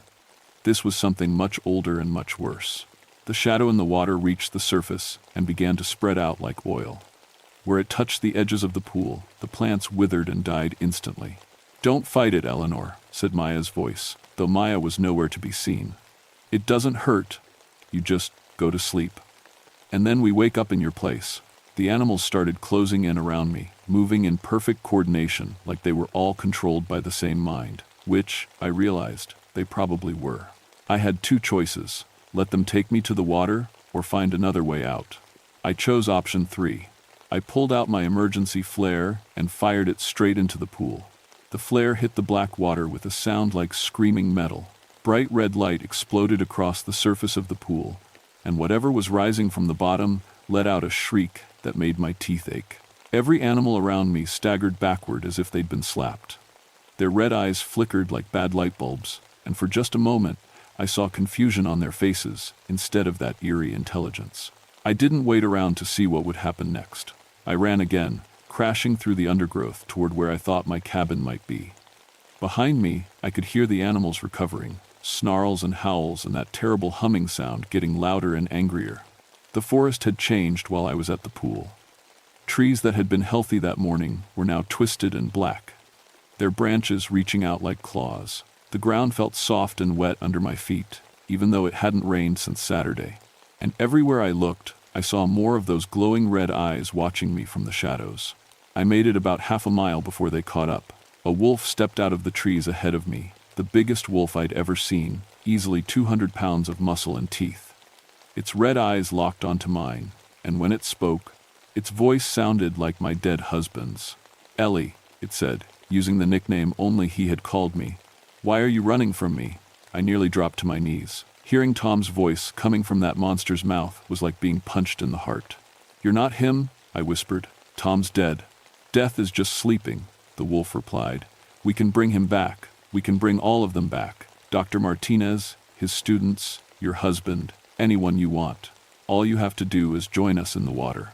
More animals emerged from the forest around me. Bears, deer, wildcats, even birds perched in the dead branches above. All with those same glowing eyes, all speaking in voices I recognized. Neighbors, friends, family members who had died over the years. This is what the water showed us, said a black bear in my mother's gentle voice. All the people you've lost, Eleanor. We can bring them back. It's not real, I said, but my voice was shaking. God help me, I wanted it to be real. I wanted to see Tom again so badly it hurt. "Feel that?" asked a raccoon in my father's gruff tone. The creature gestured with its tiny paws toward my chest, where my heart was pounding. "That's hope, sweetheart. Hope that you thought was gone forever." I felt tears running down my face. This was my worst nightmare and my greatest dream all mixed together. Every person I'd ever missed, standing right there in front of me, asking me to come home with them. But they weren't people. They were things wearing the voices of people I'd loved. "What happened to Dr. Martinez and his team?" I asked, trying to stay focused on reality. "Are they really still alive?" "Their bodies are alive," said the wolf Tom. "Their minds are sleeping peacefully while we use what we need. They're not suffering, Ellie. They're dreaming beautiful dreams. And when you're done using their bodies..." The animals went quiet for a moment. Then the bear mother spoke. "We never get done, dear. We live forever." That's when I understood the full horror of what I was dealing with.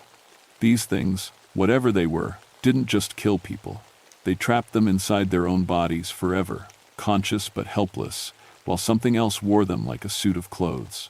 I thought about Maya sitting by the water, humming that awful tune. Was she still in there somewhere, screaming silently while this thing used her voice? "No," I said, backing away from the circle of possessed animals. "I won't let you do that to me." "You don't have a choice," said the wolf. "You're surrounded, and you're just one person with a tranquilizer gun that doesn't work on us. Come quietly, and we'll make the transition gentle." I looked around at all the red eyes staring at me and realized they were right. There were too many of them, and nowhere left to run. That's when I remembered something my grandmother had told me when I was little. My grandmother was Cherokee, not Seneca like the tribes that used to live here, but she knew the old stories about cursed places. She used to say that spirits who possessed living things had one weakness: they couldn't cross running water while they were inside a host. I was maybe 200 yards from Cranberry Creek. "Last chance, Eleanor," said the bear. "Come with us now, or we'll drag you." Instead of answering, I pulled out my backup flare and fired it at the nearest tree. The dead branches caught fire immediately, creating a wall of flame between me and half the animals. While they were distracted by the fire, I ran toward the creek. I could hear them chasing me, dozens of feet pounding the ground, branches breaking, that terrible humming sound getting closer and closer. Something hot and sharp raked across my back, claws from one of the cats, but I kept running. The creek was just ahead, a narrow ribbon of water maybe 4 feet wide. I could hear it babbling over the rocks, the most beautiful sound in the world. I leaped across the creek and landed hard on the far side, scraping my hands on the rocky bank. When I turned around, I saw every single possessed animal standing at the water's edge, their red eyes blazing with fury. But none of them followed me across. "This won't protect you forever," snarled the wolf Tom. "We'll find another way. The water calls to all living things eventually," added the bear mother. "You'll get thirsty, you'll get tired, and when you do, you'll come back to us." They were right, of course. I couldn't stay on this side of the creek forever. I had no food, no shelter, and no way to call for help. My radio was back at the cabin, along with all my supplies. But at least I was alive and still myself for now. I watched the possessed animals pace back and forth along the far bank like caged tigers. After about an hour, they started drifting back into the forest, but I could still see red eyes glowing in the shadows. They were waiting. That's when I noticed the fog. It was starting to roll in from the bog area, thick and gray, and moving in a way that fog definitely shouldn't move. It crept along the ground like it was alive, flowing around trees and rocks and heading straight for the creek. When the fog reached the water, it didn't stop. It poured across the creek like a waterfall, and as it passed over me, I felt a cold that went deeper than my bones. Inside the fog, I could hear voices whispering. Hundreds of them, maybe thousands, all speaking at once in languages I didn't recognize. And underneath all the voices was that humming sound, louder and more complex than before. The fog thickened until I couldn't see my own hand in front of my face. That's when I heard footsteps in the water. Someone was crossing the creek. I couldn't see who it was through the fog, but I could hear them walking slowly and deliberately toward where I was sitting. Their feet made soft, splashing sounds with each step. "Eleanor," called a familiar voice through the mist. "It's Maya. I'm myself again." The running water broke me free from their control. I wanted to believe her so badly.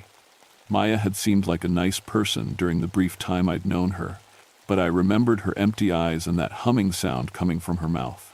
"Prove it," I called back. "Tell me something only the real Maya would know." "We talked about carnivorous plants on Tuesday," Maya's voice replied. "I told you about my research on sundews and how they catch flies with sticky traps. You said your husband used to call Venus flytraps vegetarian piranhas because they snapped shut so fast. That was all true. But something about the voice still didn't sound right." "Come closer," I said. "I want to see your eyes." Maya's silhouette appeared in the fog, walking slowly toward me. As she got nearer, I could see her face more clearly. Her eyes weren't glowing red anymore. They were brown and normal and full of terror. "Oh God, Eleanor," she whispered, falling to her knees beside me. "The things I saw while I was trapped in my own head, the things they made me do with my body." She started crying, and it sounded so genuine that I almost reached out to comfort her. But then I noticed something that made my blood turn to ice. Maya wasn't wet. She just walked across a 4-foot-wide creek, but her clothes and hair were completely dry. I rolled away from Maya just as her face twisted into something inhuman. Her brown eyes flashed red, and when she opened her mouth to speak, dozens of voices came out at once. "Clever girl," the Maya thing hissed, "but not clever enough." The fog around us started to swirl faster, and I could see more figures moving through it. Dr. Martinez stepped out of the mist, his glasses cracked and his clothes torn. Behind him came the 2 other grad students, walking in perfect synchronization. None of them were wet either. "The spirits don't need bodies to cross running water, Doctor," Martinez said in a voice that sounded like grinding stone.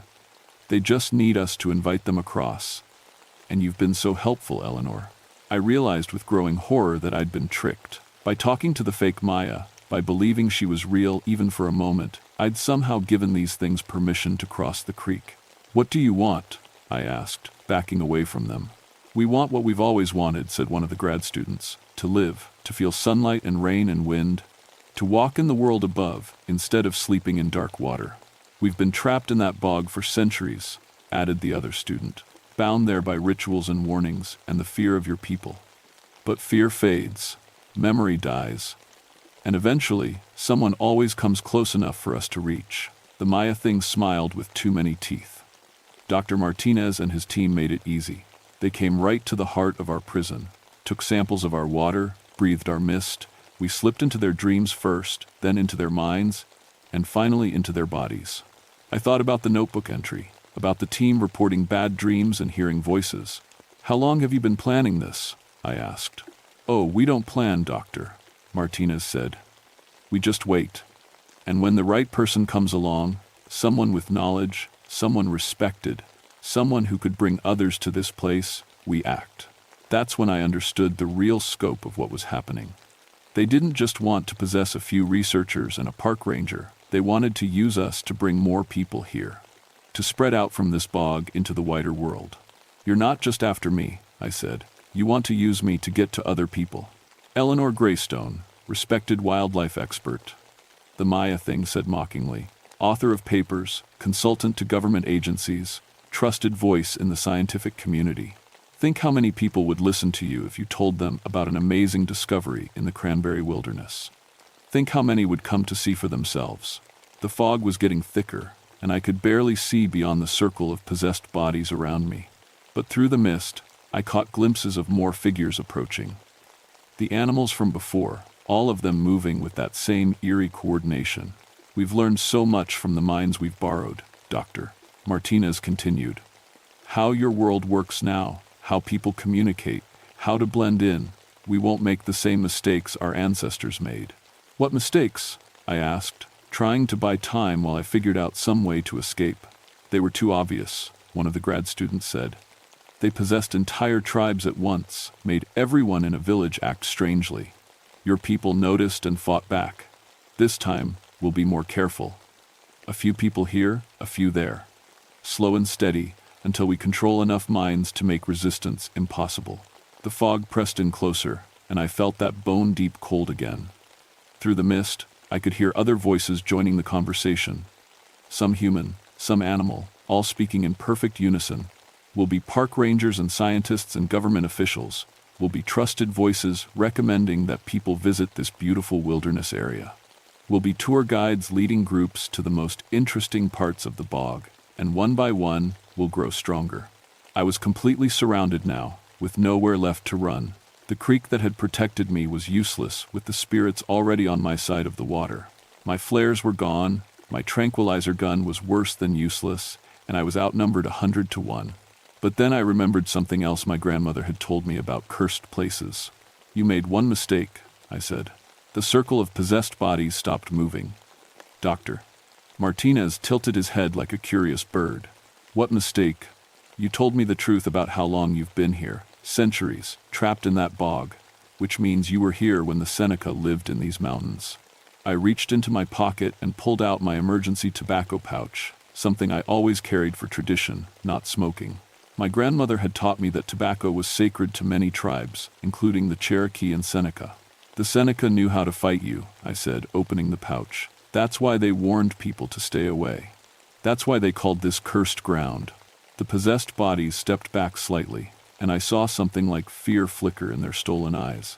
"They bound you in that bog with rituals and ceremonies," I continued, pulling out a handful of tobacco. "And if I'm right about how this works, those same rituals can still hurt you." "Impossible," the Maya thing snarled. "You're not Seneca. You don't know their ways." "No," I said, "but I know tobacco is sacred to all the eastern woodland tribes. And I know that sacred things have power over unclean spirits." I scattered the tobacco on the ground around me and spoke the only traditional prayer I could remember, a Cherokee blessing my grandmother had taught me for protection from evil. The effect was immediate and dramatic. The fog recoiled like it had been burned.